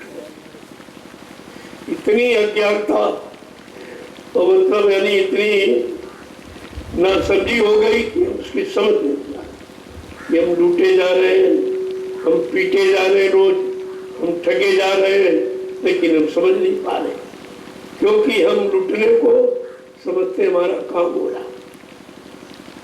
ये समझ रहे कि हमारा काम हो रहा, वो कभी ये नहीं सोचता कि हम लूट रहे हैं। अरे हमारा काम हो रहा। तो कहते हैं अंत समय यूं ही लुट जाए। अगर इस शरीर से भजन न किया और मन बुद्धि चित्त से और गुरु की पहचान न की और धन को परमात्मा में नहीं लगाया, तो अंत समय तक ये सब लुट जाए। तो तुम कहते हैं एक शराब भी नहीं ले जा सकते, वैसे आप एक पैसा नहीं ले जा सकते। अगर परमात्मा में लगाना सीख जाओ तो एक एक पाई लेके जा सकते। तरीका है, ऐसा नहीं, लेकिन वो तरीका संत महापुरुषों के पास। परमार्था परमार्थी जगह पर चलना उनको मालूम और परमार्थी शब्द का सच्चा अर्थ उन्हीं को मालूम। वो तुम्हारा परमार्थ में लगा देंगे तो तुम्हारा धन भी तुम्हारे साथ जाए और इस धन से तुम्हारा काम करा देंगे। यानी भजन माला काम को धन से करा देंगे। केवल लगाने की कला है कि कहाँ लगाया जाए और जिससे यानी भजन जैसा काम हो जाए, भजन वाला लाभ मिल जाए तो उसको परमार्थ मिल जाए। परमार्थ का मतलब तुमको तो लाभ मिलेगा ही, लेकिन तुम्हारे जाने के बाद जब तक वो धन से बनी व्यवस्था रहेगी तब तक आपको लाभ मिलता रहेगा। इतना बड़ा बेनिफिट कोई नहीं दे सकता, कोई नहीं दे सकता। तो वो कैसे आगे क्या कह रहे हैं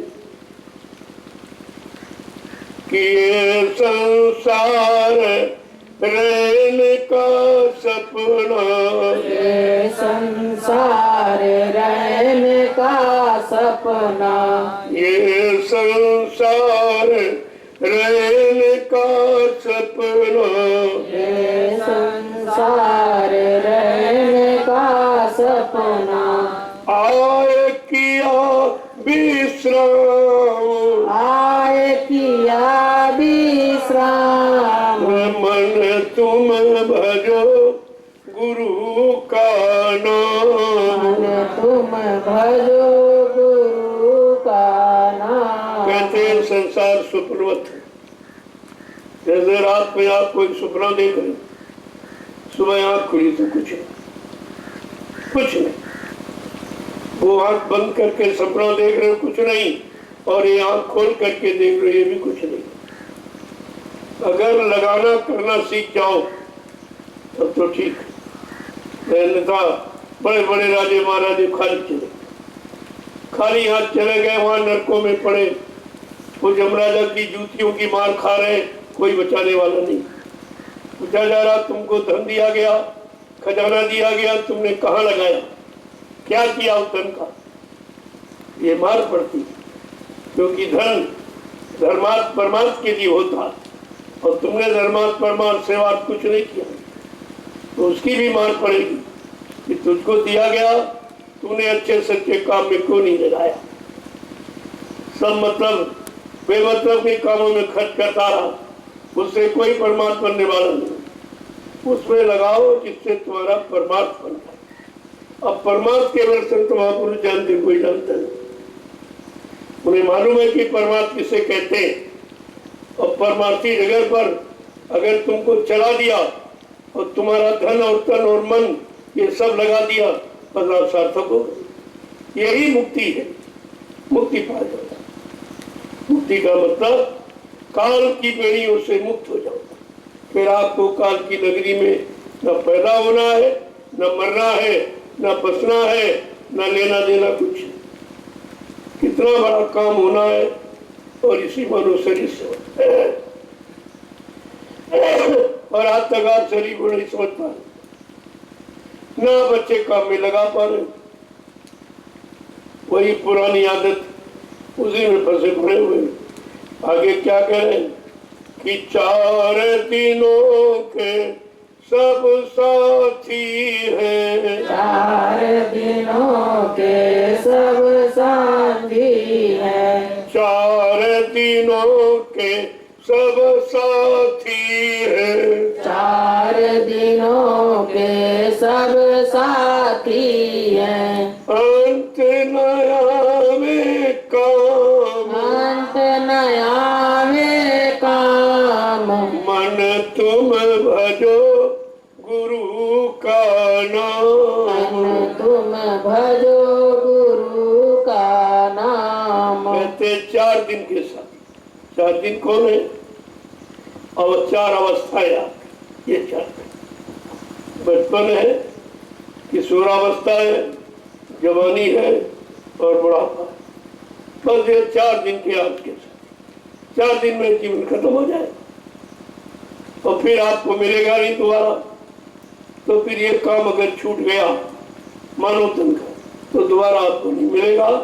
और इस काम के सिवा कोई काम ऐसा नहीं जिससे तुम काल माया के देश से मुक्ति पाए। तो वो क्या कह रहे हैं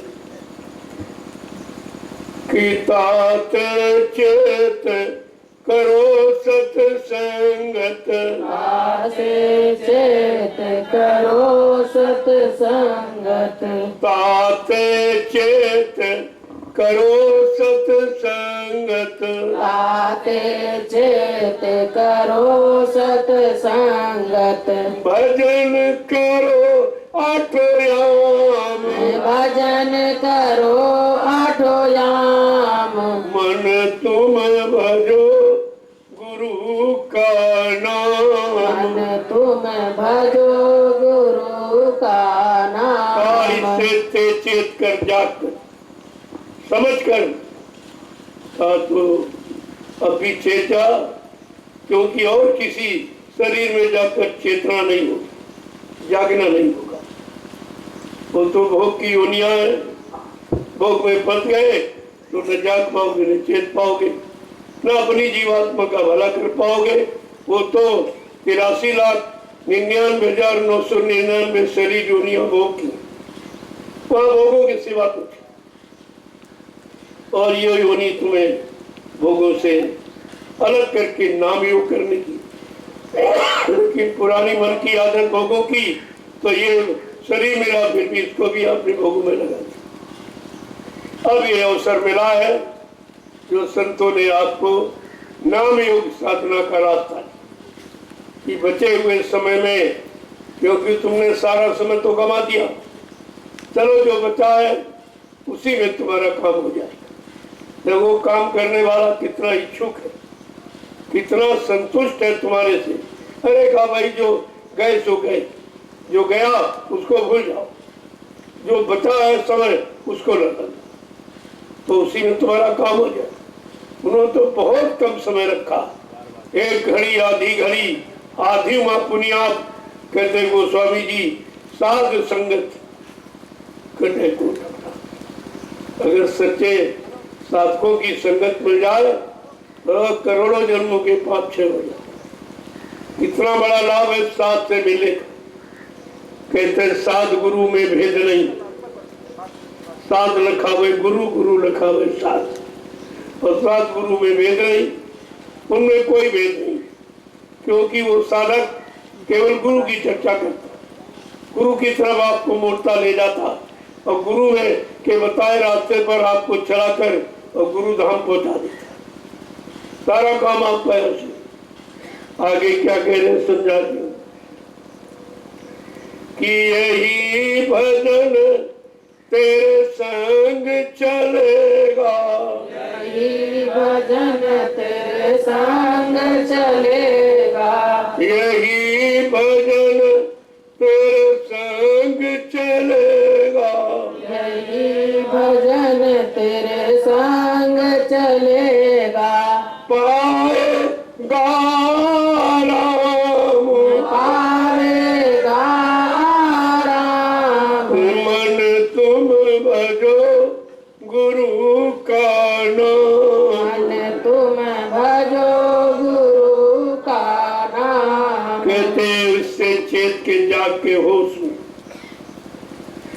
तो सत्संग कर, तो सत्य का संग कराए, सच्चित आनंद दिलाए और सतलोक सचखंड पहुंचाए, का वो काम कर।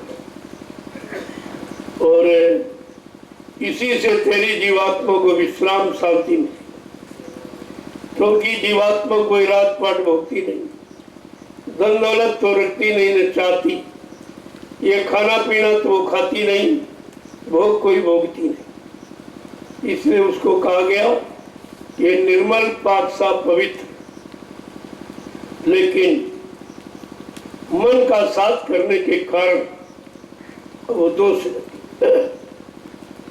देखो संग का कितना बड़ा दोष होता। जो जीवात्मा अजर अमर अविनाशी, मन के साथ रहने के कारण उस पर दोष लग गया, जबकि काल का कोई सामान का उस पर असर नहीं होता, क्योंकि वो इस्तेमाल करती नहीं। तो फिर ये मन का दोष कैसे लग गया? कहा मन के साथ रहने के कारण दोष लग गया। अब वो मन जैसे जैसे कर्म कर रहा गंदे खराब पाप, उन्हीं शरीरों में उसको जन्म मिल रहा। और जीवात्मा ने चूंकि वादा किया कि जब तक तुमको साथ में लेकर हम घर नहीं पहुंचा देंगे तब तक हम तुम्हारा साथ नहीं छोड़ेंगे, चाहे जितनी मुसीबत आपत्ति कुछ भी मिले, क्योंकि जब वो यहाँ का सामान नहीं प्रयोग करती, मन का सामान भोगों का, जीवात्मा का सामान सतयोग का, बिल्कुल विपरीत है। लेकिन ये साथ कैसे हो गया? कैसे मन के साथ फिरे बौरानी, कहा तू मन का साथ करके पागल हो गई और तेरे कुछ भी काम भी नहीं आ रहा और तो कुछ चाहती भी नहीं, फिर तू फंस कैसे गई? और एक दिन नहीं 3 युग लग गए, अभी तक पहुंच नहीं पाई। अब जहाँ के लोग आए जानकार, जहाँ की बात जानकारी दी और वो किया तो वहां तक उन्होंने पहुंचा दिया, क्योंकि वो भी आगे नहीं जा सकते, तो तुमको कैसे पहुंचाएंगे? ये जो नाम जिस मंडल मुकाम से आता है वो नाम उसी तक जीवात्मा को पहुंचा सकता। तो कोई ब्रह्मलोक से आया, कोई विष्णु लोक से आया नाम, कोई शिव लोक से, कोई साकेत लोक से, कोई गोलोक से आया, बस वहीं तक केवल सीमाएं।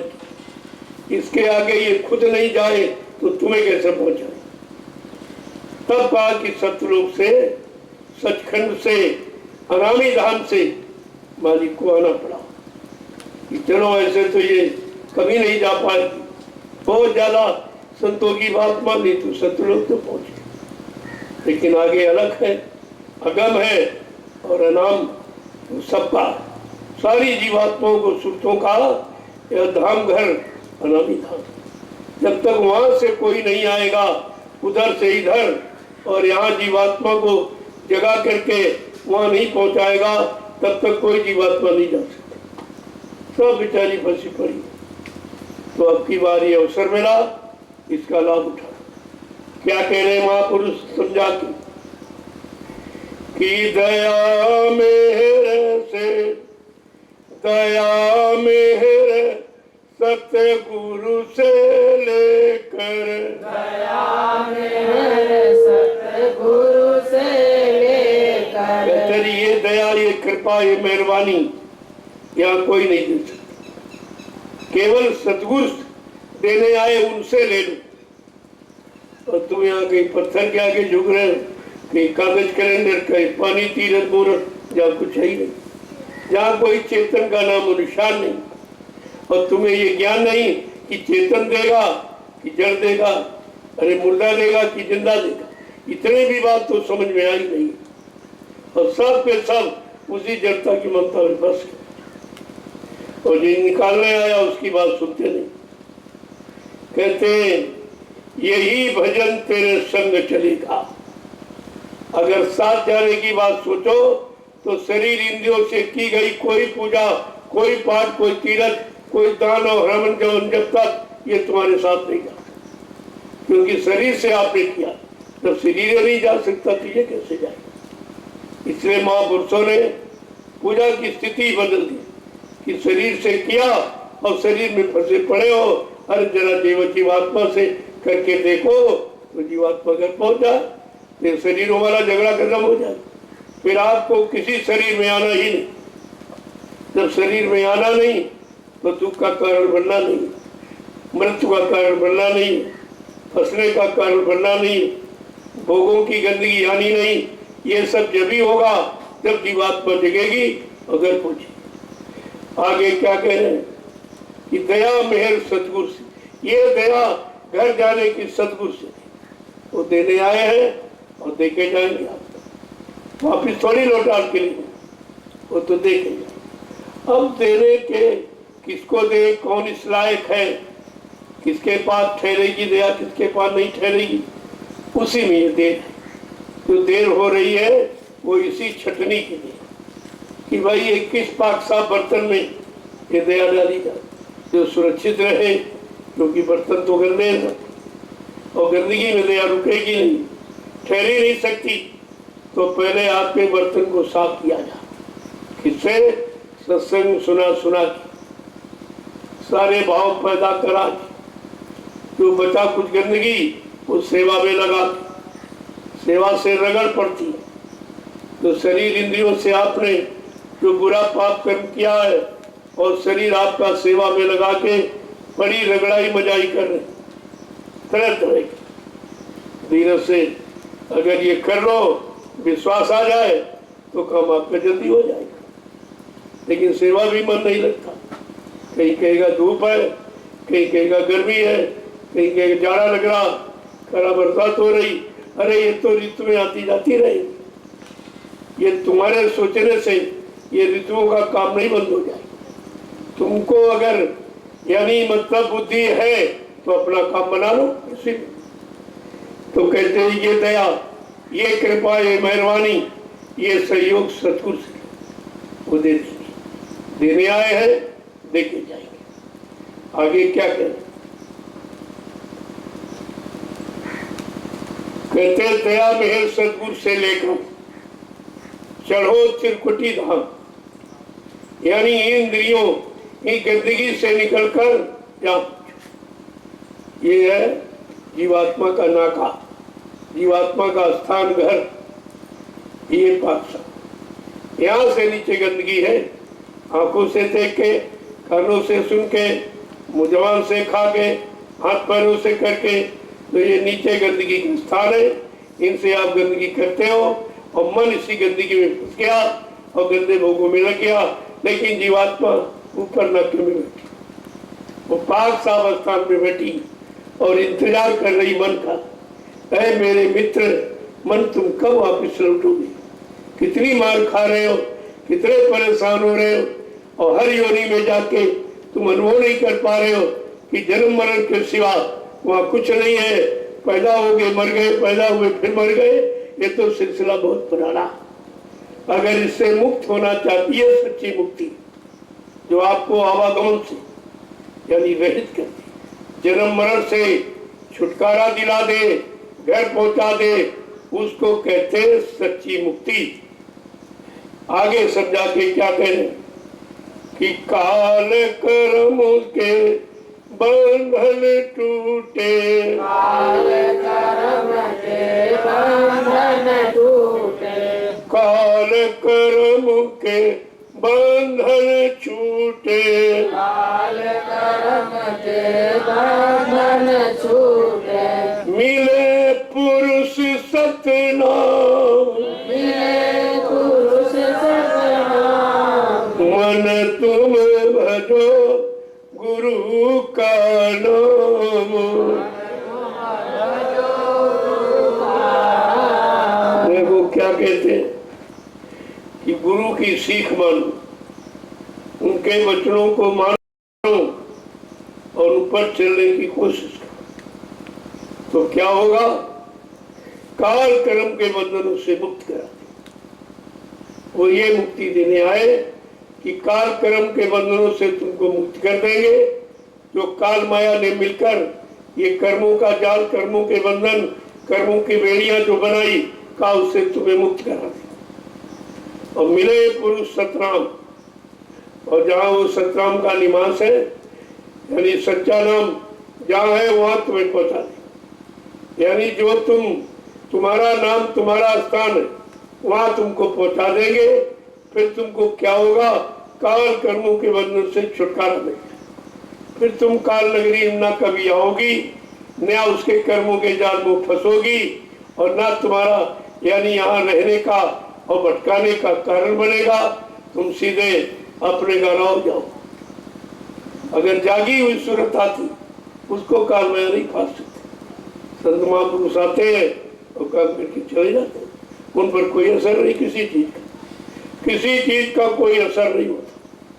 वो सबके बीच रहते हुए सबसे अलग रहते, सब कुछ देखते, सब कुछ सुनते, लेकिन फिर भी उससे अलग रहते। और आपको भी अलग करने की बात बताते कि तुमको कैसे अलग किया जाएगा। तो ये अलग करने का ही तो तरीका है। आज यहाँ, कल वहाँ, परसों वहाँ, नरसों, कहीं तुमको रहने नहीं देते, तुमको मुस्तकिल मकान, घोंसला नहीं बनाने देते, तो तुम फंस जाओगे। तो कभी यहाँ कभी वहाँ। देखा आपने 3-4 साल में कितनी जगह बदल गई, वो कितनी अभी बदल जाएगी। आपको कहाँ रहना तुम्हें पता नहीं है। जब पता नहीं है तो फंसोगे कहाँ। फंसने का सवाल यानी फंसाव से अलग करने के लिए ये स्थान यानी स्थानांतरण हो रहा। इधर तो वहां से वहां इसी में जीवन समय बीत जाएगा और आप कहीं फंस नहीं। ये भी निकालने का एक तरीका, उनके पास बहुत तरीके हैं। अब कौन तरीका तुम्हारे साथ अपनाएंगे कि जिस तरीके को आप बर्दाश्त कर सको, और जो कर ही न सको ऐसा तरीका वही किस काम, जो तुम्हारे काम ही नहीं आया तुम्हारे काम ही नहीं हुआ।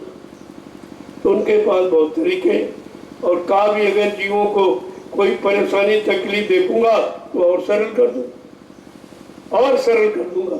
ये भी वादा, ऐसा नहीं है छोड़ने का वादा नहीं है, ले जाने पहुंचाने का वादा। अब तुम किस तरीके से पहुंचोगे, कैसे जाने के लिए तैयार भी तो तुम मचल रहे हो। नहीं नहीं नहीं यही रहेंगे, ये मिल जाए वो मिल जाए वो मिल जाए वो मिल जाए। अभी तो मचल रहे हो, तुम्हारा मन मचल रहा इतना पाने के बाद भी, अभी इसका मचलना नहीं बंद हुआ। कहा जो मिला है, अरे ये सोच जो मिला उससे तू कितना संतुष्ट, जो मिला है उसी में रो रहा चिल्ला रहा, जो और मिल जाएगा तो और ज्यादा रोने लगेगा। लेकिन ये बात भूल गया है, वो समझता मिल जाए मिल जाए मिल जाए मिल जाए, और ये नहीं सोच रहा एक दिन हम इसी में मिल जाएंगे, कुछ नहीं बचेगा, सब चला जाएगा। तो कहने की अगर तू कहना मान ले और सत्संग वचनों को सुनकर अगर तू अपने मन को शांत कर दे, हटा दे गंदगी से, तो तेरा काम जल्दी हो जाए। उसमें गुरु तुम्हारा सहयोग करे। अरे भाई कुछ तो करो तब तो सहयोग हो। तुम चल रहे हो कहीं अटक गए तो पीछे से धक्का लगा दिया जाए, और तुम बिल्कुल चलने नहीं चाहते हो, केवल एक जगह बैठ गए हो कि नहीं नहीं अब तुम ही सब करो, ऐसा नहीं। फिर कारण किसको बनाएंगे, फिर कर्म कैसे कटेगा, कर्म का विधान फेल हो जाएगा। वो काल के कर्म के विधान को फेल करने नहीं आए, कर्म के विधानों में फंसे अपनी जीवात्मा को निकालने के लिए आए। बात तो दोनों आपको समझनी चाहिए।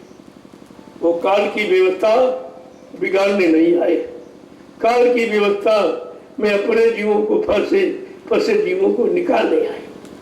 आप न करें, तभी तो काल कह रहा भाई आप जबरदस्ती नहीं करो। पहले उसने निर्वाचक करा लिया कि आप जबरदस्ती नहीं करोगे, तो आप जबरदस्ती करके ले जा सकते, लेकिन जबरदस्ती नहीं करो। और पिछले जन्म की याद नहीं करोगे, ना हमारा कोई कर्जा नहीं देगा, ये सब वाला उसको याद नहीं दिलाएंगे आप। पिछले जन्म की कोई याद नहीं, सब बुला देना। और हमारे किसी साधन से आप नहीं ले जाओगे, तो उनके साधन उसके साधन से कोई चीज जा ही नहीं सकता। वो तो साधन फंसाने रहने का, लेकिन वो कह रहा है, उसने ये वादे लोगों कैसे कराए कि आप जीव के साथ जबरदस्ती नहीं करें।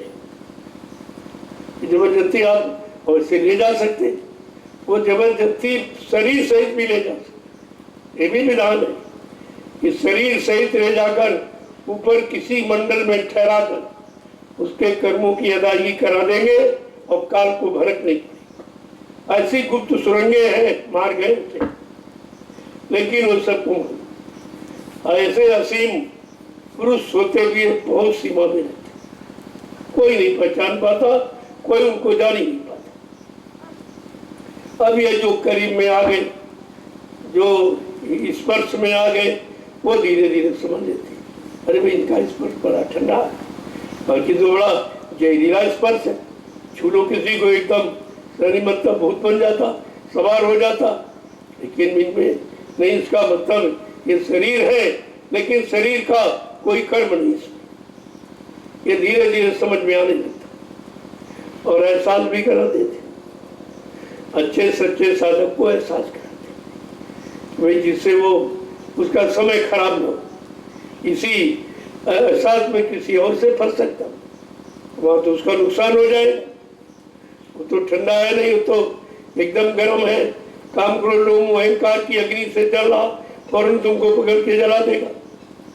इसलिए सावधान करते, ये सब पर लागू मत करना, नहीं कोई तुमको फंसा के तुम्हारा परमार्थ बिगाड़ सकता है।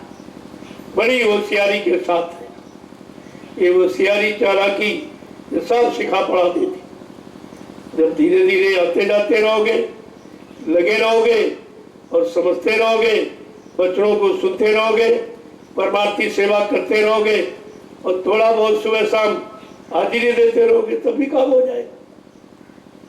वो तो हाजिरी ही थी, उस जैसे कर नहीं सकता, कभी किया नहीं, ना आपने भजन किया, न सुमरन किया, न ध्यान किया।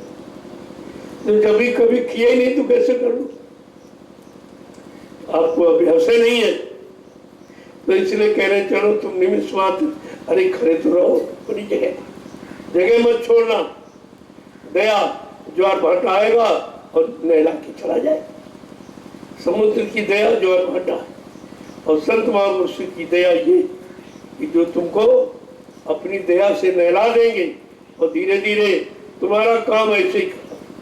तुम्हें ना कुछ करना है कुछ, लेकिन आदेश पालन तो करना ही, वो तो काम आप कर सकते हो। इसलिए सेवा रखी है। सेवा से खुद तुम अपनी जमीन बनाओगे, जमीन तो ले जाओगे, और तुम्हारा इससे लगाव भी इस तरह का नहीं कि नहीं नहीं जमीन साफ कर रहे हैं, काटे काट रहे हैं, हमारी हो जाए, हम ले जाए, इससे तुम्हारा कोई मतलब नहीं। कितनी जल्दी तुम्हारा स्वार्थ खत्म हो जाएगी। तो वो जमीन घर में है, उसमें स्वार्थ आपका, उसमें आप फंस जाते हो, लेकिन इस जमीन में नहीं फंसते। ये भी तो तुम्हारी है, ये भी तुम्हारे धन से बनी है, तुम्हारी कमाई से ये बनाई गई, लेकिन तुम्हारा इसमें स्वार्थ क्यों? ये है परमार्थी जगह, ये है परमार्थ कि करते हुए भी, और मतलब यानी समझते हुए भी स्वार्थ नहीं जाग रहा, और घर में करो तो स्वार्थ जाग जाएगा, लोभ मोह जाग जाएगा, अहंकार भी जाग जाएगा, और यहाँ कुछ नहीं, कराया भी जा रहा और सबसे दूर भी रखा जा रहा। इसलिए ये परमार्थी सेवा सबसे महत्वपूर्ण है, जो तुम्हारे अंदर स्वार्थ नहीं जगने दे रही, मान सम्मान की भावना नहीं जगने दे रही, अपनेपन का भाव नहीं पैदा करने दी। तो कितना बड़ा काम आपका, और तुम कहते हो ये नहीं छोड़ पाएंगे, वो नहीं छोड़, ये कैसे छोड़ के चले जाते? अभी 2-4 दिन रहे और सेवा की और चले गए तो भूल गए। कोई मतलब नहीं कि हाँ भाई वहाँ जमीन है क्या, कुछ नहीं, और फिर आएंगे, फिर सेवा करेंगे और कर्म काटे और फिर पता चलेगी। ये है परमार्थ कि करते हुए भी अपना नहीं, समझते हुए भी अपना नहीं, धन दौलत देते हुए भी आप ये नहीं कहते कि हमारी, ना अपनापन कोई इसमें आपका जागा। तो ये रास्ता तो सामने आपके और कराया जा रहा, नहीं समझ पा रहे हो। यही जमीन जब अपने गांव घर में जाते तो कहते हमारी हमारी है, तो इसने मेरे काट दी, तो झगड़ा कर दिया, मुकदमा कर दिया, लेकिन यहाँ कुछ नहीं, ये भी तो जमीन है, और ये जमीन वो काम करे जो वो जमीन नहीं कर पाई।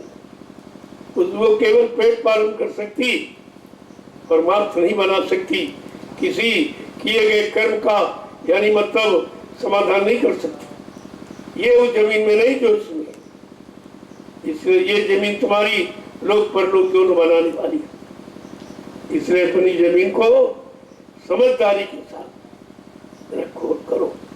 जब आओ तो समझो भाई हम अपनी जमीन पर आए हैं और लोग इस पे आएंगे तो हमको भी लाभ मिल जाएगा, चलो इसमें सफाई कर दे, तो मतलब यानी इसको ठीक होना, दबाव पैदा कर दे। जय गुरुदेव, जय गुरुदेव, जय गुरुदेव। खड़े हो जाओ। अब ये जो बताया सुनाया गया करने के लिए खड़े हो, तब तो खड़े होना का था आपने समझा। ऐसे तो रोज ही खड़े होते, रोज ही बैठते, ये तो पुरानी क्रिया है। लेकिन नहीं, सत्संग में आए हो तो खड़ा होना बैठना झुकना अलग है, वो लाभ पाने वाला और उसमें आपको कुछ नहीं मिलता। तो काम तो वही है लेकिन लाभ अलग है। शरीर वही है, लाभ अलग है।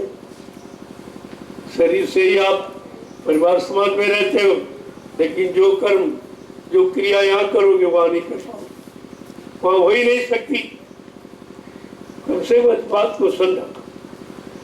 जय गुरुदेव, जय गुरुदेव, जय गुरुदेव, जय गुरुदेव, जय गुरुदेव। नाम किसका? प्रभु का, जय गुरुदेव। नाम किसका? प्रभु का, प्रभु का प्यारा नाम। जय गुरुदेव, जोर से बोलो, जय गुरुदेव, सब मिल बोलो, जय गुरुदेव, बोलना होगा।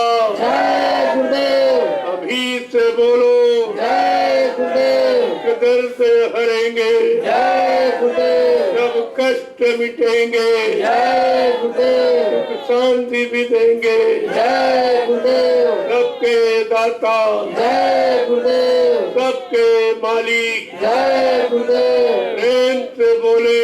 जय गुरुदेव। ये नाम नहीं इंसान का, ये नाम है प्रभु का, ये काम नहीं इंसान का। ये काम है प्रभु का। देखो, जब यहाँ आए हो फिर भी घर की चिंता,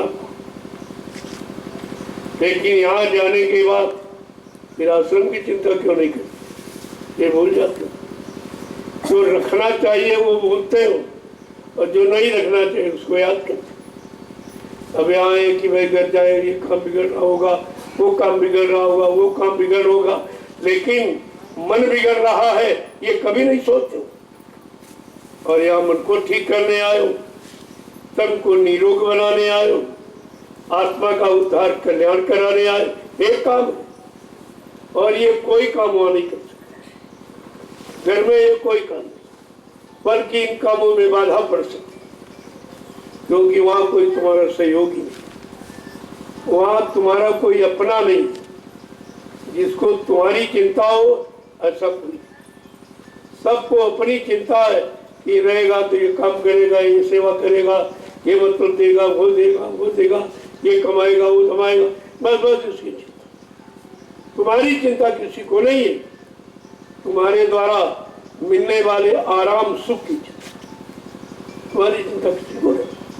अगर तुम्हारी चिंता हो तो तुम्हारा सहयोग न करे अच्छे काम, तुम तो अच्छा काम करने आए हो, कोई बुरा काम तो नहीं कर, लेकिन बुरे काम में कितने सहयोगी देख लीजिए। एक शराबी निकले 50 साथ में लग गए, 50। अगर एक भक्त निकले तो एक भी नहीं मिलेगा साथी, एक भी नहीं मिलेगा। तो व्यवस्था कितनी खराब हो गई, इसको आप सोचिए। यहाँ तो आप सुरक्षित बहुत हो, जरा सुनिए देश का हाल, कितने मारे जा रहे, कितने जलाए जा रहे, कितने ठगे जा रहे, कितने लूटे जा रहे, ये सब आप देखिए। और यहाँ कुछ नहीं, यहाँ आप बिल्कुल सुरक्षित हो, किसी तरह की कोई कमी बेसी आ नहीं, भोजन आपको मिल रहा, व्यवस्था आपकी सब बनी। इसी रोटी के लिए आप कितना परेशान, रोटी के लिए झगड़ा, रोटी के लिए हिंसा, रोटी के लिए चोरी, रोटी के लिए डकैती, रोटी के लिए झूठ और छल कपट, ये सब होते, सब करती हुआ। और यहाँ रोटी बिल्कुल सुरक्षित, कुछ आपको न झूठ बोलना, न झगड़ा करना, न हिंसा करना, न चोरी करना, न व्यभिचार करना, न किसी को सताना, और रोटी मिल रही। इस रोटी से उस रोटी की तुलना करो, और ये रोटी बीमारी दूर करने वाली, और वो रोटी खा खा के बीमार होके आए। अंतर देखिए आप, ये शुद्ध माहौल वातावरण में, और वहाँ न हवा शुद्ध है, न जल शुद्ध है, न तुम शुद्ध हो, न खाने वाला, न बनाने वाला, कुछ नहीं, सब अशुद्धि। यहाँ सब शुद्धि, इसलिए यहाँ रहने की आदत डालो, जहाँ से लोग पर लोग सब बने, वहाँ रहना चाहिए, वहाँ जहाँ से तुम्हारा काम। और तुम्हारे तो जहाँ लूटे जा रहे हो, पीटे जा रहे हो, मारे जा रहे हो, ठगे जा रहे हो, रोज वही बार बार बार बार, वहीं जाने की कोशिश करते, क्योंकि तुमने अभी अपना लाभ नहीं सोच पाया है कि कहाँ से हमारा लाभ बने, काम बनेगा, लाभ मिलेगा, कहाँ से नुकसान होगा, हानि हो जाएगी, अभी ये भी नहीं सोच पाए। धीरे धीरे धीरे धीरे ये सब आ जाएगा। जब उधर से मार पड़ेगी तब इधर आओगे, ऐसे तो आने वाले नहीं। उधर से मार पड़ेगी तब, तो उधर मार देने वाले हैं, उनको देने वाले नहीं, मार देने वाले, चिंता देने वाले, कष्ट देने वाले, परेशान करने वाले, ये तो सब है। लेकिन तुम्हारा सहयोग और तुम्हें शांति और लाभ देने वाला कोई नहीं। ये भी तो आज तो नहीं आप सोच पाए। जहाँ मारे जा रहे वहां फिर घुसते, कहते नहीं भाई सो डंडे खाए तमाशा घुस के देख, वो तमाशा घुस घुस के देख रहे और रोज डंडे पड़ रहे, रोज मार पड़ रही तरह तरह की, तो सब बर्दाश्त करते हो और यहाँ की डांट नहीं बर्दाश्त करते। जिस डांट से भी तुम्हारे कर्म जड़ते हैं। अगर डांट दिया जाए तो कितने कर्म झड़ गए ये तुम्हें पता ही नहीं। यहाँ डांट और झाड़ ये भी काम करते, क्योंकि डांटा जाता अपने सुधरने को, बनने को, यानी डांटा जा रहा। अगर डांट बर्दाश्त कर लो तो आधा काम तुम्हारा इसी में हो जाए, लेकिन डांट पड़ेगी तो तुम भाग जाओगे छोड़ के, बजाय रहने के तुम भागना शुरू कर दो, तो तुम डांट भी नहीं भाग, और वहां मार बर्दाश्त कर, वहां मारे पीटे जा रहे, वहां सह रहे हो, लेकिन यहाँ की डांट भी बर्दाश्त नहीं। यही तो जीव की कमी। अगर अच्छी अच्छाई सच्चाई को पकड़ना सीख जाओ तो कितना तुम्हारा काम ऐसे बन जाता। जय गुरुदेव। जब इतनी उम्र चली गई वहां से कुछ नहीं बना पाए, बिगड़ के आ रहे। वो बिगड़ने का स्थान नहीं है, वो बनने का स्थान नहीं है। संत शरण आवे जो कोई आ जाए उसकी बिगड़ी बन जाएगी, उसकी बिगड़ी हुई बन जाएगी अगर शरण में आना सीख। लेकिन तुम तो काल के जीवों की शरण में जाते हो। वो सब काल के जीव जो दयाल की बात न सुनते, न मानते, न अपनाते करते, तो फिर दयाल के जीव तुम काल की आख्या करने जाते। क्या उनसे कुछ मिलेगा आपको, बल्कि तुम्हारा नुकसान। उनके देखने से भी आपका नुकसान। 80% पाप आंख से चढ़ते, इसलिए संसारी व्यक्तियों को देखना है, लेकिन टकटकी लगा के बात करना नीचे से, बात करते जा रहे हो लेकिन देख नहीं, क्योंकि देखने से पाप कर्म चढ़ते। इसलिए संसारियों में रहो बहुत होशियारी, अपनी आंख को, अपने कान को, अपनी जबान को, बुद्धि को बहुत संभाल के प्रयोग करो। तो इसी से फंस जाओगे तो निकल नहीं पाओगे। बड़ी चौकसी होशियारी के साथ यहाँ तू सोच समझ के रहना। कहा बड़ी ये तो रहा बड़ी टेढ़ी गुरु बिन कैसे, बिना गुरु के टेढ़े मेढ़े रास्ते से आप निकले। उसने ऐसे रास्ते बनाए जिससे फंस जाए। सीधे रास्ते में तो आप नहीं फंसोगे, लेकिन टेढ़े मेढ़े रास्ते में फंस जाओ।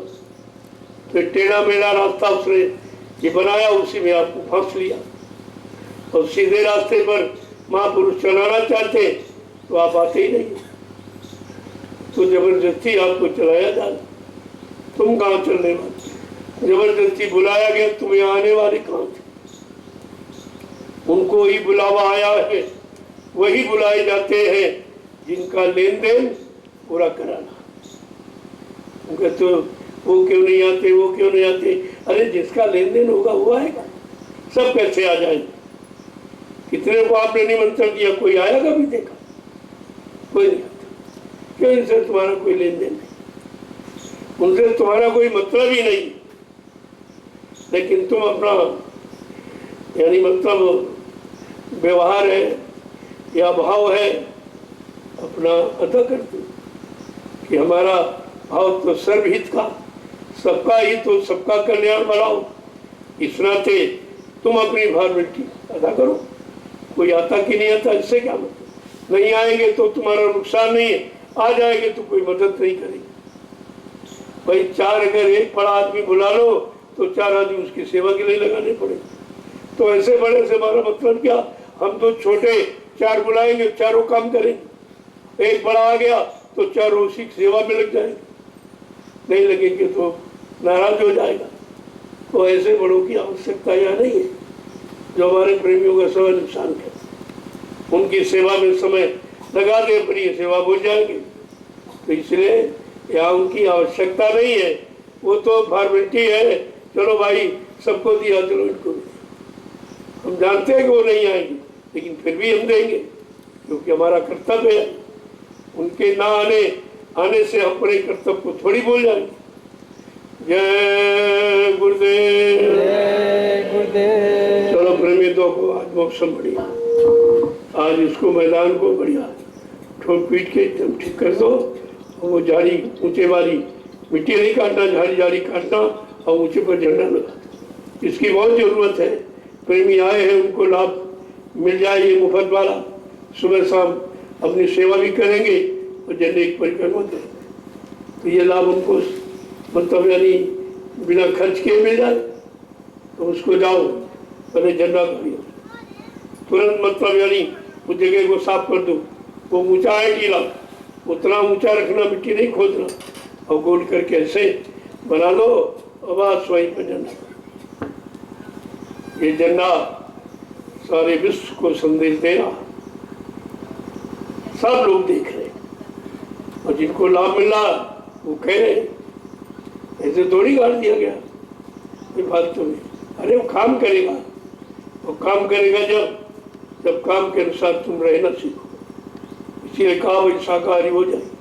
और तो अभी आपसे कुछ नहीं कहा जा रहा, केवल शाकाहारी है। तो इसमें बहुत कुछ, अभी ये पूरा संदेश नहीं है शाकाहारी, इसमें बहुत कुछ शामिल है। लेकिन अभी वो शामिल कर दिया तो तुम भाग जाओगे, तुम टिकी नहीं सकते, तुम्हारी बस का है नहीं। इसलिए एक मोटा मोटा कह दिया भाई शाकाहारी हो जाओ। आप धीरे धीरे तुम खुद ही समझ जाओगे कि जब शाकाहारी हो गए तब इतना लाभ मिल गया।